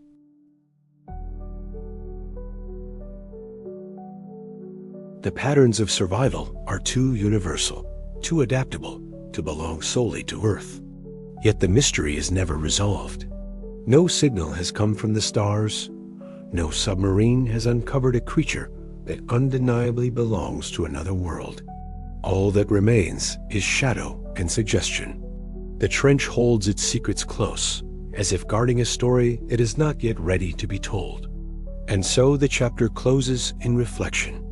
Perhaps the Mariana Trench is not only the Earth's final frontier, but also its closest glimpse into the cosmos. To look into its darkness is to peer into a mirror of other oceans, far beyond the warmth of the sun. Perhaps somewhere out there, another trench lies hidden beneath alien ice, its creatures drifting in the dark, as curious about us as we are of them. If this journey through the shadows of Earth as most alien sea has left its echo in your thoughts, stay with the descent, for the mysteries only deepen. Beneath the endless darkness of the Mariana Trench, the seafloor folds in ways that seem almost impossible. The walls drop steeply, then level into plateaus, then plunge once more into gulfs that no light has ever touched. To human eyes, it feels like the edge of a broken planet. But there is more hidden here than chasms and slopes. When scientists turn to the language of vibrations, listening not with their eyes, but with seismic instruments, they sometimes detect patterns that should not exist. Echoes bounce back at intervals that hint at something hollow, spaces where solid stone should be. Mainstream geology offers practical explanations. The Earth is restless, its plates colliding, subducting, grinding against one another in endless motion. Faults open, close, and shift under pressure. Fluids infiltrate cracks, gases expand and contract, and the weight of the ocean forces rocks to fold in unpredictable ways. Cavities can appear within this chaos, temporary hollows carved by the shifting of crust. According to this reading, the trench as seismic oddities are not so different from caves found in mountains or caverns. Hidden beneath desert's natural accidents in stone, And yet, not every anomaly yields so easily to dismissal. Some readings suggest voids larger than any ordinary cavity, spaces that stretch for kilometers, buried under 11 kilometers of crushing sea. The possibility is staggering that below the seabed itself, deep within the trench, might lie vast hidden chambers caverns untouched since the Earth was young. Such speculation is not entirely without precedent. On land, explorers have uncovered colossal caves stretching for miles, vast enough to hold entire forests beneath stone ceilings. In 2009, researchers entered Wangdong in China, where an underground ecosystem, complete with its own weather patterns, had remained unknown to the outside world. If such hidden realms can exist within mountains, could something even grander hide beneath the ocean floor, sealed off by pressure and time? Odd facts fuel the imagination further. In 2017, deep in the Yucatan Peninsula, scientists found microbial colonies thriving inside caves cut off for tens of thousands of years, sustained not by sunlight, but by chemical reactions with rock and mineral. If microbes can persist in such sealed chambers on land, then hollow caverns within the trench could host organisms far stranger survivors from eras long before humanity, perhaps even before the rise of complex life on land. But another possibility emerges, stranger still. What if these caverns are not entirely natural? Some researchers dismiss the thought immediately, pointing out that patterns in seismic data often produce illusions, echoes that mimic symmetry where none exists. Yet from time to time, the returns seem too regular, too structured. Angles where there should be none, flat plains where natural rock usually curves. Could these be the signatures of something shaped rather than carved by chance? Legends from around the world whisper of hidden kingdoms beneath the sea. Polynesian lore tells of Pulotu, a realm beyond the horizon, lying beneath the ocean where ancestors continue to dwell. Greek tradition spoke of entrances to Hades beneath rivers and seas, gateways to shadowy underworlds. In Japanese stories, the dragon king Ryujin rules from a palace of jewels beneath the waves, hidden in the depths.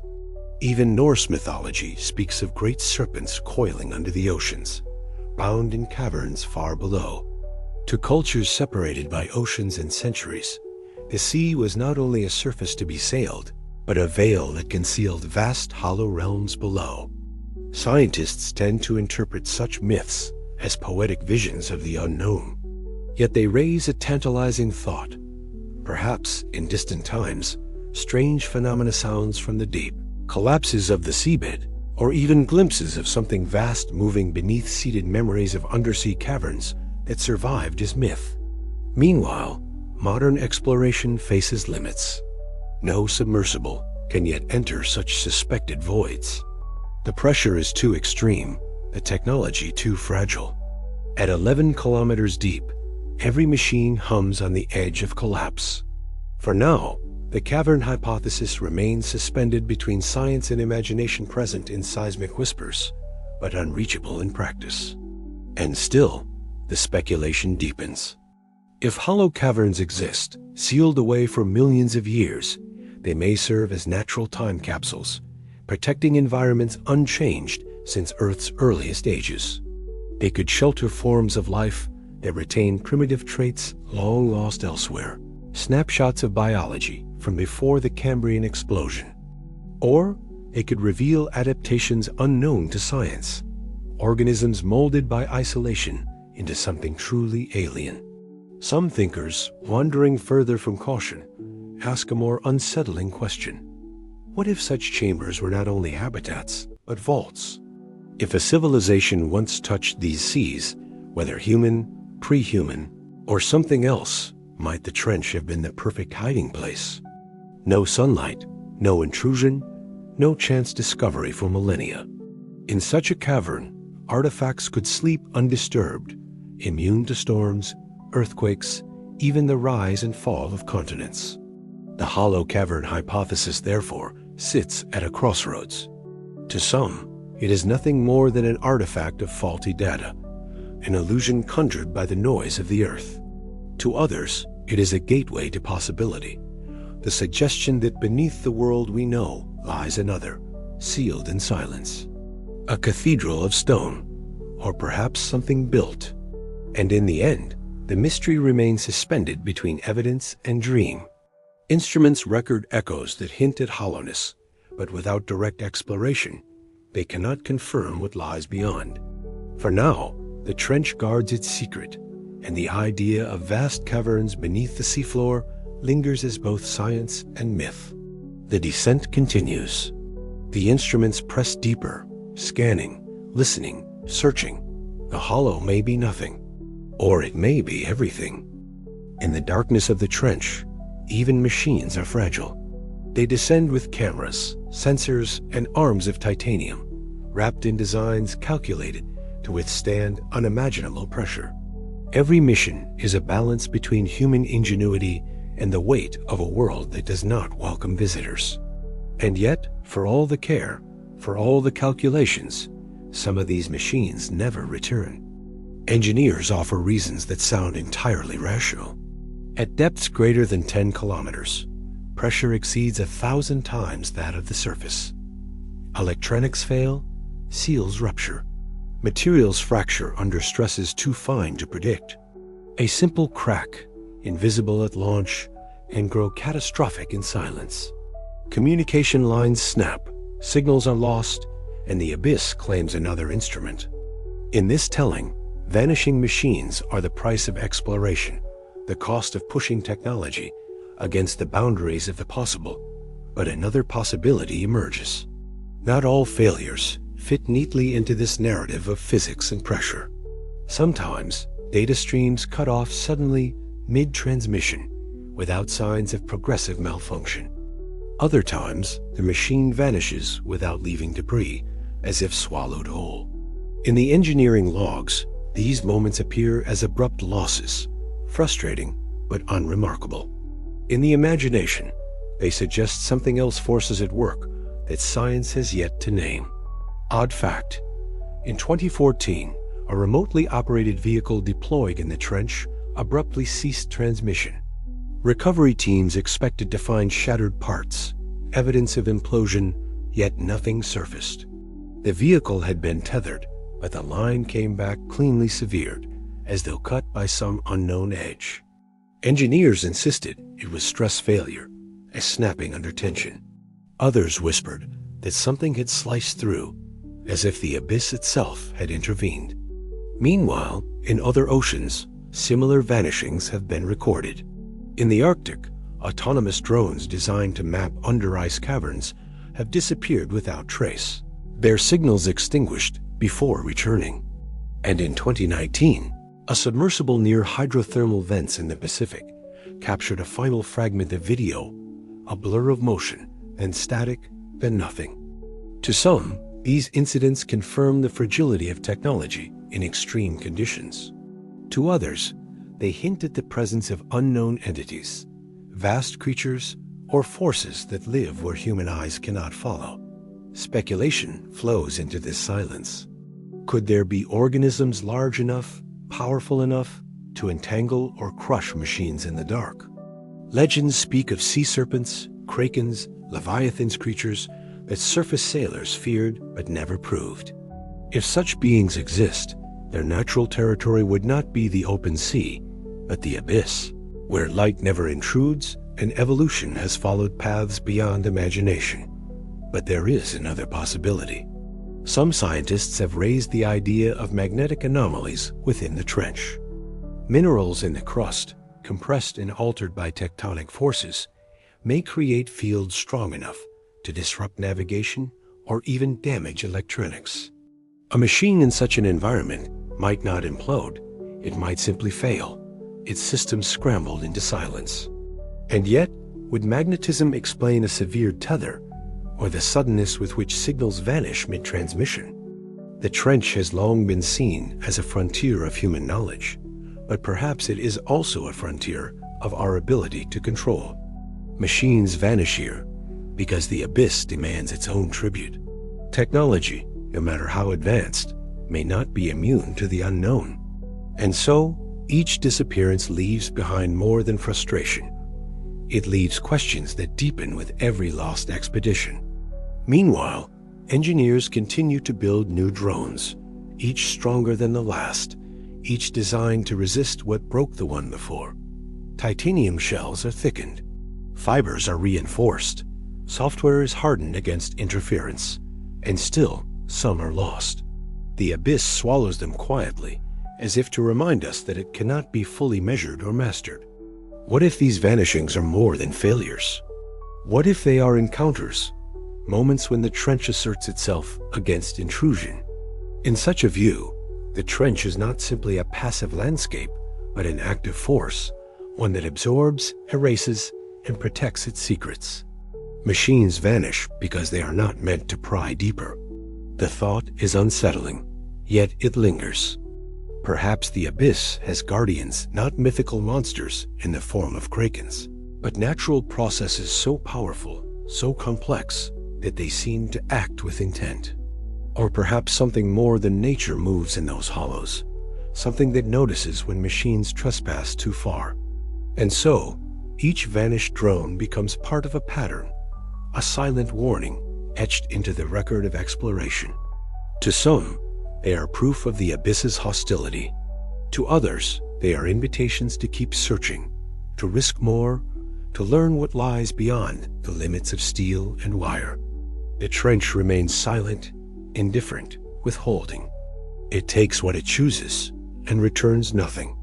And humanity, humbled yet compelled, prepares its next descent, wondering if the next machine too will vanish into the long memory of the deep. At the very bottom of the Mariana Trench, where pressure crushes even steel and darkness is absolute, there lies a floor that is not truly solid, but soft and abyssal plain carpeted with fine sediments. They drift downward over centuries, particle by particle, the remains of plankton, minerals, volcanic ash, and dust from continents half a world away. What gathers here is not merely mud, it is memory. Each layer of sediment forms a page in a book written by the earth itself. To pierce this floor with a core drill is to unroll a timeline of forgotten epochs, a chronology captured not in ink, but in grains of calcium, silica, and carbon. Scientists studying these samples find not just minerals, but microfossil skeletons of creatures so small they cannot be seen by the naked eye, yet vast in meaning. These remains, trapped for millions of years, preserve the signatures of climates long vanished, oceans long shifted, and atmospheres long changed. Mainstream science explains it with clarity. Every year, the ocean rains down its remnants. Dead plankton sink, volcanic eruptions scatter ash, rivers deliver dust. Slowly, these materials fall into the trench, accumulating in silence. Because the trench is so deep, so far removed from surface currents, its sediments are rarely disturbed. They are compacted, compressed, and preserved time capsules that hold the unbroken record of Earth's shifting face. By studying chemical ratios within these layers, scientists can trace the rise and fall of temperatures, the oxygenation of oceans, even the timing of mass extinctions. Odd fact, in some of the deepest sediment cores taken from the Pacific, scientists have uncovered microfossils more than 100 million years old. The cells themselves are dead, yet traces of their DNA linger, faint whispers from a world when dinosaurs roamed the continents and the oceans teemed with ancient forms of life. Remarkably, in certain cases, microbes sealed within these sediments have even been revived in laboratory conditions, tiny organisms waking from slumber, after tens of millions of years in stasis. The trench, it seems, can cradle not only memory, but life itself. Yet the sediments tell more than biological tales. They record the violence of Earth as well. Layers of volcanic ash mark ancient eruptions, their chemical fingerprints pointing to cataclysms that reshaped landscapes thousands of miles away. Bands of dark, iron-rich grains reveal the times when meteorites struck, scattering debris across the planet, eventually settling into the deepest corners of the sea. In this way, The trench is both a graveyard and a library, collecting the fallout of events that changed the course of evolution. Meanwhile, some researchers speculate that the trench sediments may hold secrets beyond the ordinary record of life. What if fragments of civilizations long lost to rising seas or shifting continents also rest here? The ocean is an eraser, but it is also an archivist. Wood rots, metals corrode, but traces microparticles, residues may endure, swept down into the abyss. Some theorists have wondered whether anomalies found in sediment chemistry, unusual isotopes, unexplained concentrations of metals, might not all be natural. Could they represent the faint afterimage of human or pre-human industry, now buried under millions of years of silt? Such ideas stretch beyond mainstream science, yet they echo with an uncomfortable resonance. The trench is not static. It is an archive that will one day contain traces of us as well. Plastics, radionuclides, and industrial byproducts are already sinking into its depths, joining the fossils of plankton and the ashes of volcanoes. Far in the future, if another species were to study these sediments, they would find the sudden, unnatural layer that marks our age, the Anthropocene. Bright shards of plastic and traces of nuclear isotopes will one day be the most distinct fossils in this silent book. But there is another, more cosmic speculation. If sediments in the trench record the fall of asteroids, could they also capture something more dust from beyond our planet, even fragments of life carried from space? Meteorites often contain organic molecules, the precursors of life. If such material rained upon the Earth in its youth, the deepest trenches would have preserved it. To drill into these sediments, then, may not only reveal Earth's history, but perhaps the origins of life itself. Ancient cultures often spoke of the deep sea as a realm of memory. In Mesopotamian myth, the abyss known as the Apsu was the primal water from which creation began. In Norse sagas, the Ginnungagap, a yawning void, contained the seeds of worlds yet to form.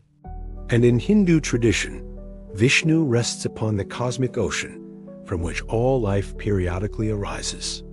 Though poetic, these visions resonate with the trench's role as Earth's ultimate archive. The deepest waters, it seems, have always been imagined as keepers of beginnings and endings. What makes the Mariana Trench extraordinary is not just its depth, but its patience. It has gathered these sediments without interruption, even as continents drifted, as species rose and vanished, as climates shifted from greenhouse to icehouse and back again. To peer into its sediments is to step outside the human scale of time, to measure not in centuries, but in eons. And yet, for all that science has revealed, much remains sealed. Core samples barely scratch the surface, taking only the shallowest slice of its accumulated memory. Beneath lie millions more years of unexamined history, secrets waiting in silence. What stories would be told if we could unroll the trench's entire book? Would we find the quiet pulse of life's first spark, or evidence of cataclysms yet unknown? In this way, the Mariana Trench is more than a chasm. It is a time machine, storing the layered testimony of Earth's past. To study it is to touch the long memory of the planet, a reminder that nothing is ever truly lost, only buried, waiting to be read. And as the descent continues, another thought rises with the darkness. If the trench can preserve the echoes of Earth for millions of years, what else might it be holding, far beyond the reach of our present knowledge? Far below the reach of sunlight, beyond the reach of even the most daring machines, the floor of the Mariana Trench folds inward like the scar of a wound. It is not only the deepest point on the planet's surface, it is also one of the few places where the Earth's crust bends sharply downward, plunging into the mantle in a process known as subduction. Here, one plate slides beneath another, dragged slowly into the depths over millions of years. In this way, the trench is not just a hollow, it is a threshold. Mainstream science describes the process with precision. Oceanic crust, dense with basalt, sinks beneath the lighter continental crust.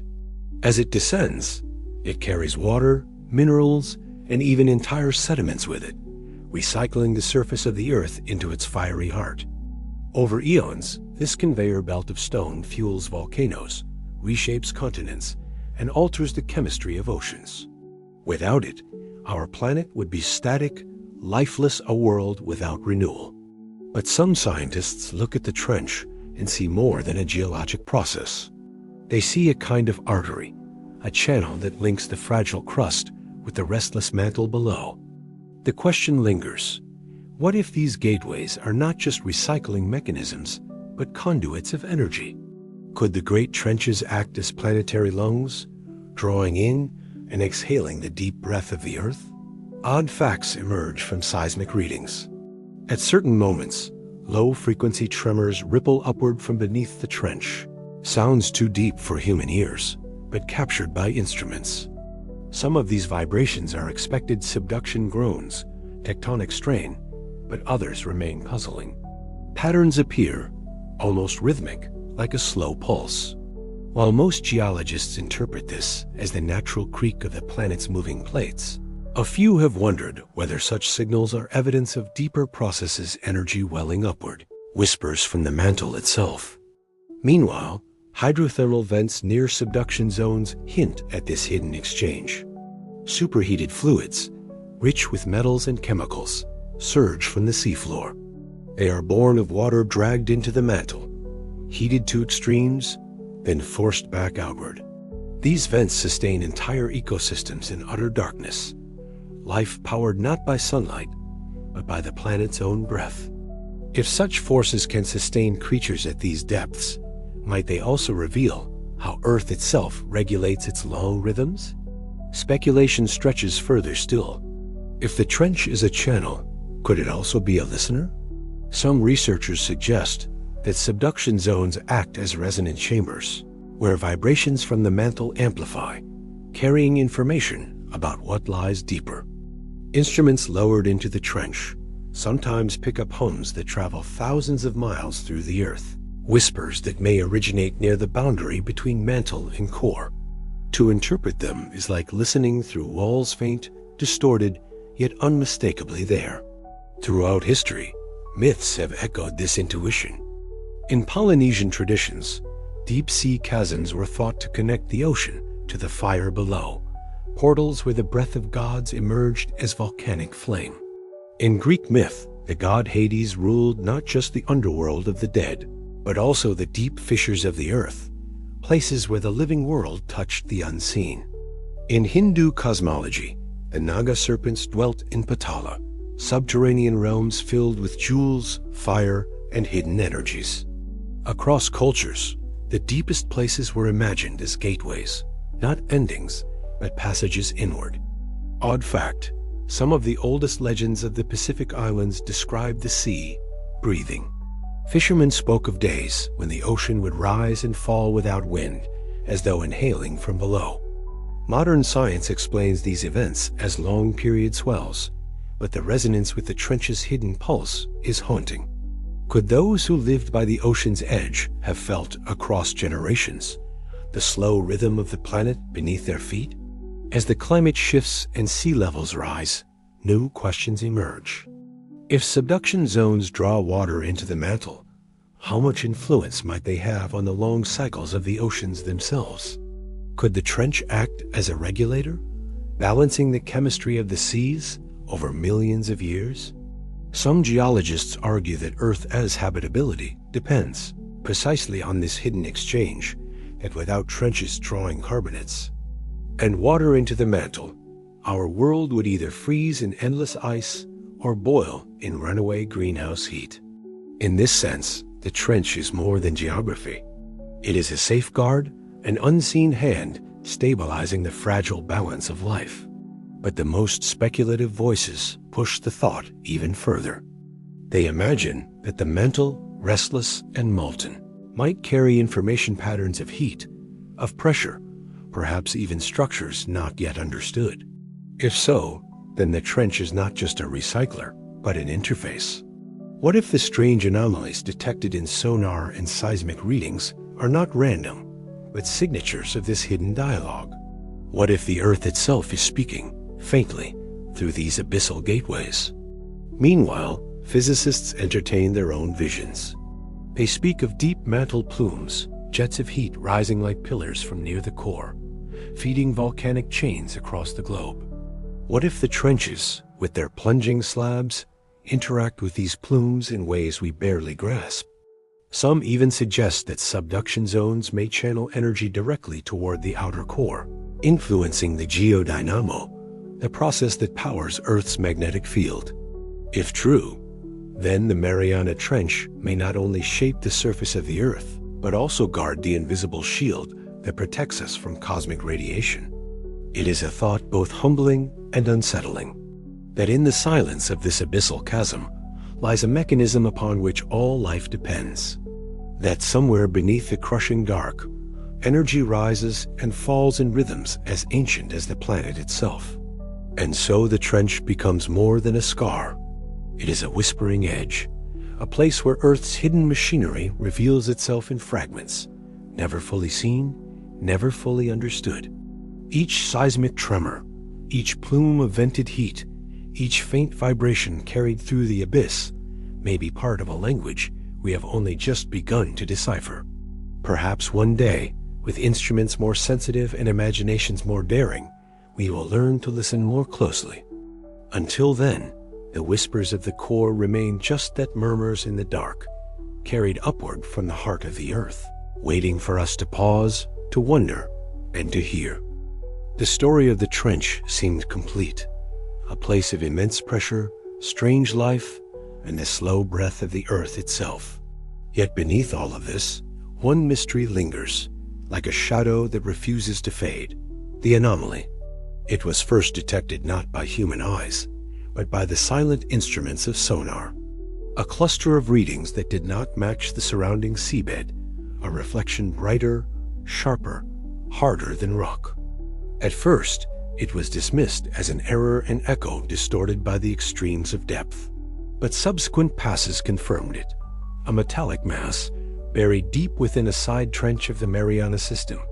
When robotic submersibles descended, cameras captured something even more unsettling. Amid the mud and stone, surfaces emerged edges, faintly angled, as though shaped by more than the blind force of geology. In a place where pressure crushes steel, where life itself bends under the impossible weight, here was something that looked deliberate. Mainstream explanations are careful, cautious. The most likely answer, scientists argue, is that the anomaly is a fragment of a massive meteorite, a relic of the countless collisions that once scarred the early Earth. Metallic meteorites, rich in iron and nickel, can sometimes form crystalline structures that mimic artificial shapes. Under the crushing weight of sediment, such a fragment might have been preserved, hidden for eons until instruments stumbled upon it. Others point to the possibility of shipwrecks. The Pacific has claimed vessels for centuries, from wooden galleons to steel warships. Some argue that the object might be the remnant of one such tragedy, dragged by currents or tectonic shifts into the trench. Yet even this explanation falters, for the anomaly lies at depths no wreck could plausibly reach unaided, far beyond where currents flow or debris would naturally fall. But as soon as human eyes glimpsed its sharp geometry, alternative theories began to stir. What if this was not a meteorite, nor a vessel, but something older, something placed there not by accident, but with intent? Odd fact, in 2016, a Japanese expedition exploring the Yonaguni Monument, a controversial underwater structure near Okinawa, sparked fierce debate.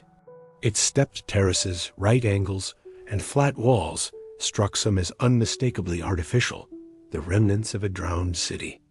Mainstream geologists dismissed it as natural sandstone fracturing.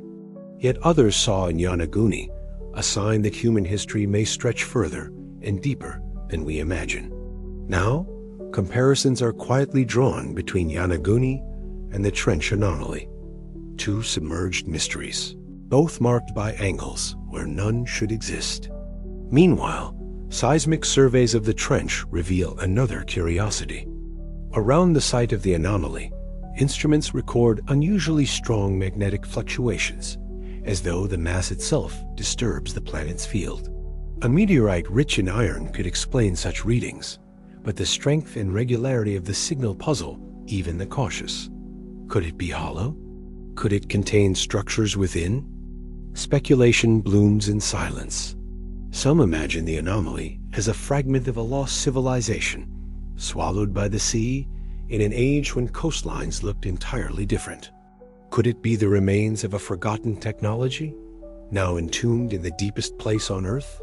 Others, reaching further still, wonder whether it might be something alien and a visitor that arrived not yesterday, but in prehistory, resting in the abyss as Earth's surface changed above it.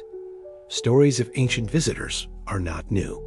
Across the world, myths tell of gods descending from the sky, or beings who emerged from the ocean to give knowledge to humankind.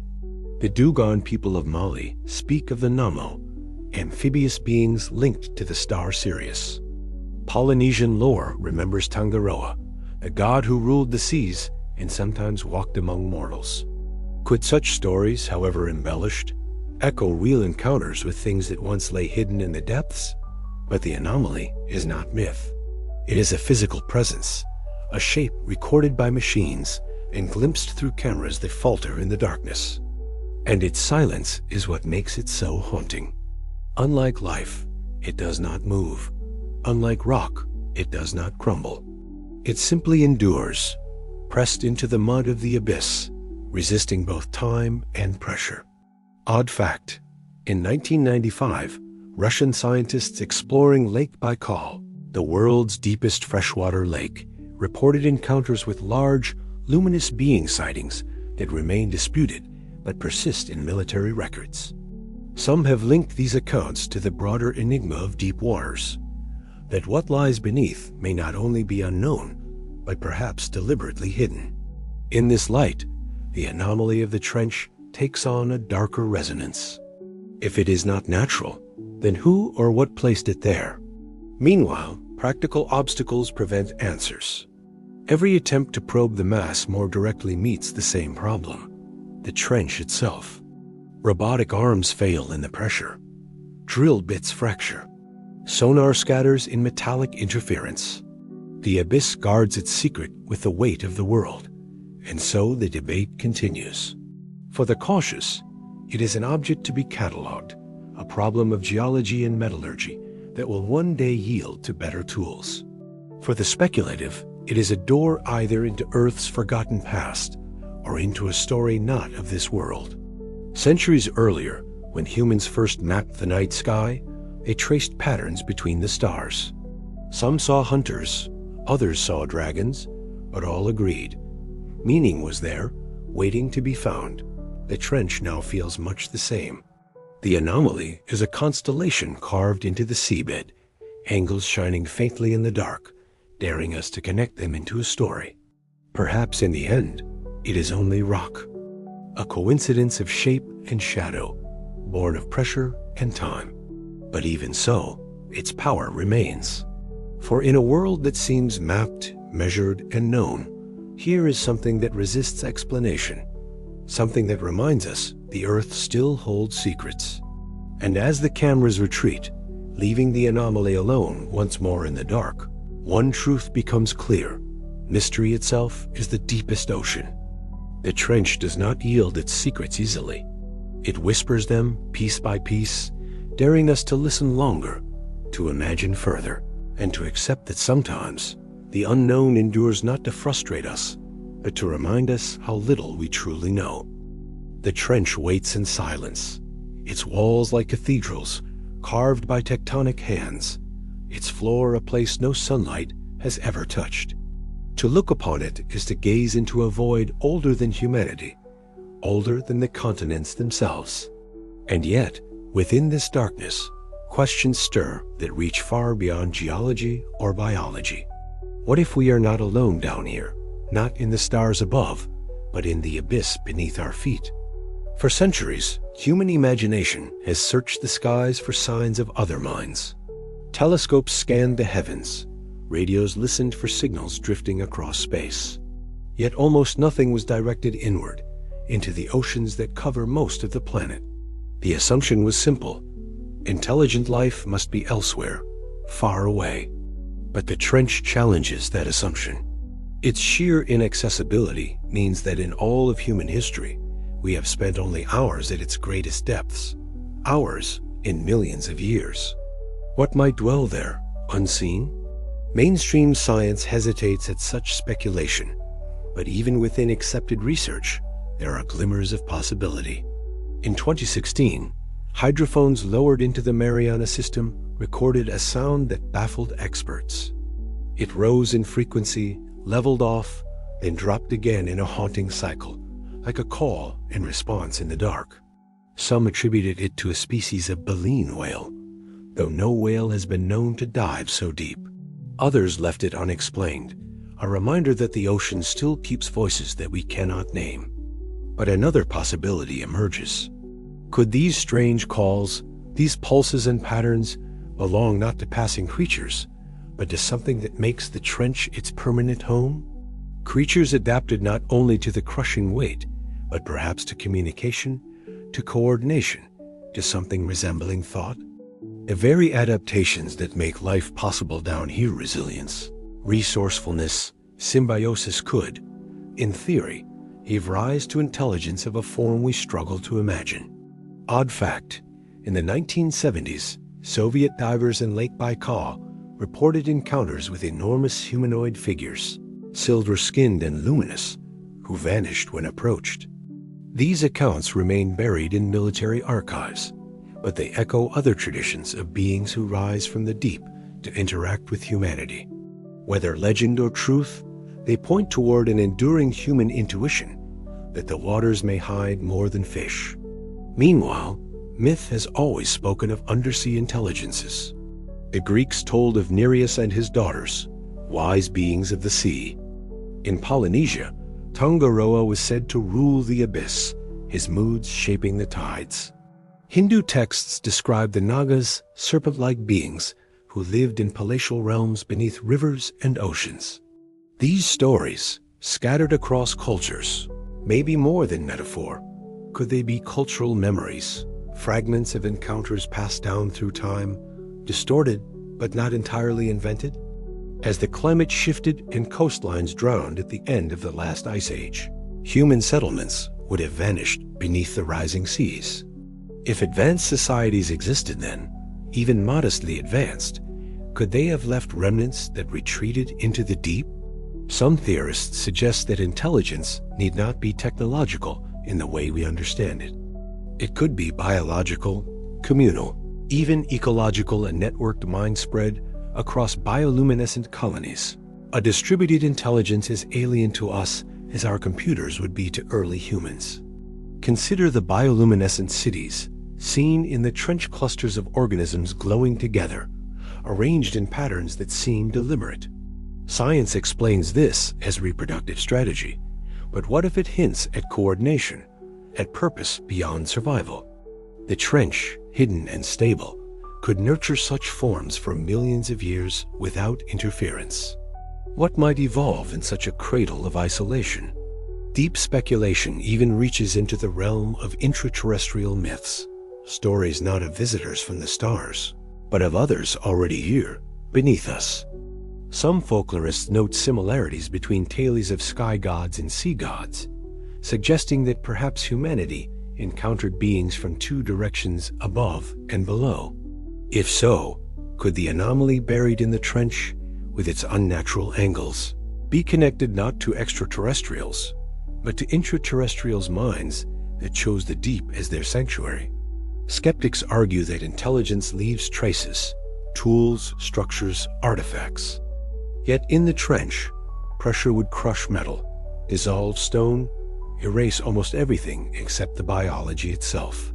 If a civilization thrived here, it may not have built towers or machines, but instead evolved bodies and systems perfectly suited to the abyss.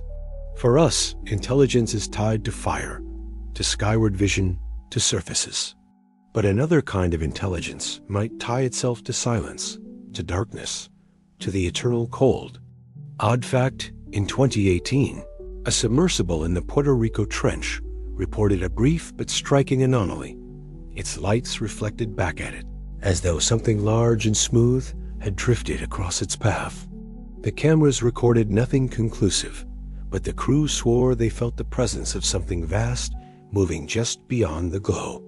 Incidents like this are rarely published in journals, but they linger as quiet testimony among those who venture into the deep. And so the question grows heavier. Are we alone in the deep? Perhaps not. Perhaps intelligence, in forms strange and unrecognizable, already exists beneath us, watching from a place we cannot reach. If so, it may not seek contact. It may not need us at all.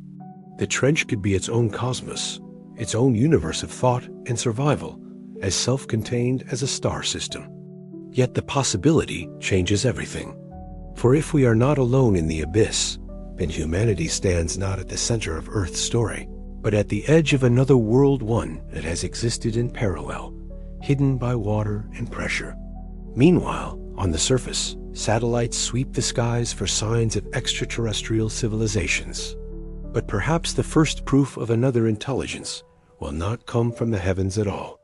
Perhaps it will rise from below, carried in the faint hum of hydrophones, in the patterns of light along a trench wall, in the echo of something vast moving through the dark. And as we consider this, a quiet reflection emerges. The search for life beyond Earth may not require rockets or telescopes. It may only require us to look inward, to listen more carefully to the waters that cradle this planet. For the trench is not only a place of geology and biology, it is a mirror reflecting back our deepest longing, the hope that we are not alone. The abyss does not answer that hope clearly. It keeps its silence, its mystery intact. But in that silence lies possibility. And perhaps that is enough to remind us that the world we live on is stranger, more alive, and more mysterious than we have dared to believe. The voyage into the Mariana Trench began with a descent through light, through shadow, into a darkness so complete it seemed endless.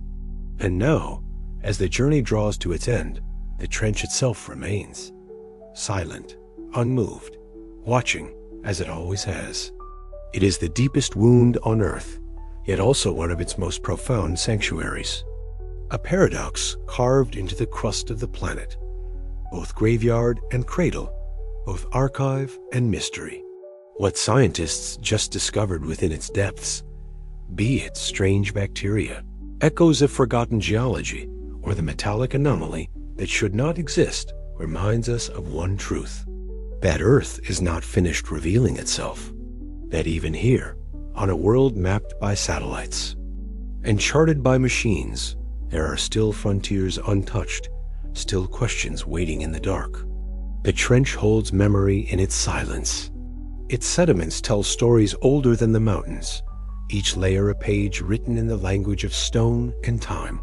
Fossilized plankton, fragments of shells, grains of volcanic dust, all pressed together by the weight of eternity. These are not only records of life, but of climate, of shifting seas, of forgotten catastrophes. To touch the bottom of the trench is to lay hands upon a time capsule of the Earth itself. Yet alongside this archive lies a graveyard. Whales that die at sea eventually sink, their bones falling into the trench like offerings. Their bodies feed new ecosystems, entire worlds of bacteria and scavengers sustained by a single fallen giant. In this way, even death becomes life, and the abyss transforms loss into renewal. The trench is not barren. It is a recycler, a keeper of cycles, a reminder that endings and beginnings are often the same. But there is more here than biology and sediment.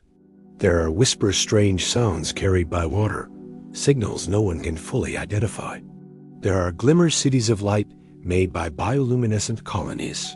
There are shapes angles buried in the mud that resist easy explanation.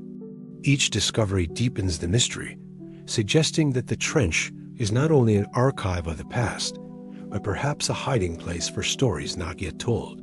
Odd fact, some geologists suggest that in the crushing depths of the trench, matter itself behaves differently, that rocks bend like metal, that fluids flow like fire. If so, then the abyss is not only a frontier of life, but a physics and unseen laboratory where the laws of nature are written in new forms.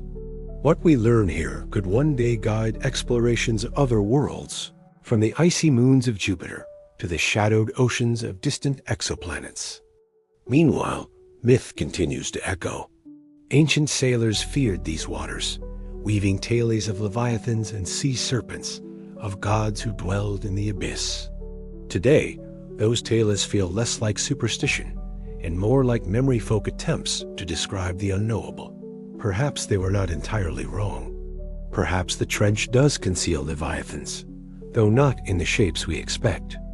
Creatures not of fire-breathing dragons, but of pressure and light. Minds not of human form, but of patterns we cannot yet comprehend. The long memory of the abyss stretches beyond myth, beyond science, into something deeper. It reminds us that humanity is young, a brief flicker in the story of this planet. Civilizations rise and fall, continents drift, climates shift, yet the trench endures. It has seen more extinctions than we can name, more rebirths than we can count. It has swallowed coastlines, earthquakes, and forgotten lands. And it has done so quietly, without ever revealing all it holds. Some believe the trench is merely geology, a scar where plates collide. Others whisper of lost civilizations, of artifacts waiting to be uncovered, of intelligences that may still dwell in the deep. But whether one sees science or speculation, the result is the same: awe, for the trench humbles us. It reminds us that for all our knowledge, for all our technology, we are still children on the surface of a vast and hidden world. And so a reflection emerges. The Mariana Trench is not only the deepest point on Earth, it is a mirror, showing us both our curiosity and our limitations. It asks questions we cannot yet answer. What lies beyond the reach of light? What forms of life? What records of time? What remnants of the unknown? Could there be others' intelligences not above us, but beneath us, who have watched humanity rise while remaining unseen? As these questions linger, the camera pulls back. The trench disappears into the darkness, a wound sealed by water, a secret guarded by pressure. Above, the surface glimmers with the light of the moon. The contrast could not be sharper. Two worlds on the same planet, separated by nothing more than depth. The long memory of the abyss endures not in words or monuments, but in silence. It has no need to reveal itself quickly. It waits. It has always waited. And perhaps that is its greatest lesson, that mystery is not meant to be solved all at once, but lived with, carried, and respected. If the trench is taught anything, it is this: Earth is still a place of hidden wonders. For all the satellites in orbit, for all the maps and models, vast portions of the planet remain unexplored, untouched, and unknown. To walk upon the land is to see only a fraction of the story. The rest lies beneath, in the pressure, in the dark, in the long memory of the abyss. And so the journey closes, not with an answer, but with a question. How much do we really know of our own planet? And if so much remains concealed in the waters that cover it, what else waits beyond, beneath the ice of other moons, beneath the seas of other worlds? The trench reminds us that exploration is never finished. It is a horizon that retreats as we approach, a mystery that deepens with every discovery. The final image is not of a ship or a diver, not of instruments or charts. It is of the trench itself, silent and eternal, holding its secrets in the dark. A graveyard, a cradle, an archive, a mystery. The long memory of the abyss, watching as we peer down, daring us to imagine more. And in that silence, a whisper. That mystery is not the absence of knowledge, but the presence of wonder. If this journey into the abyss has stirred that wonder, let it continue. The story of the deep is not over. It is only beginning.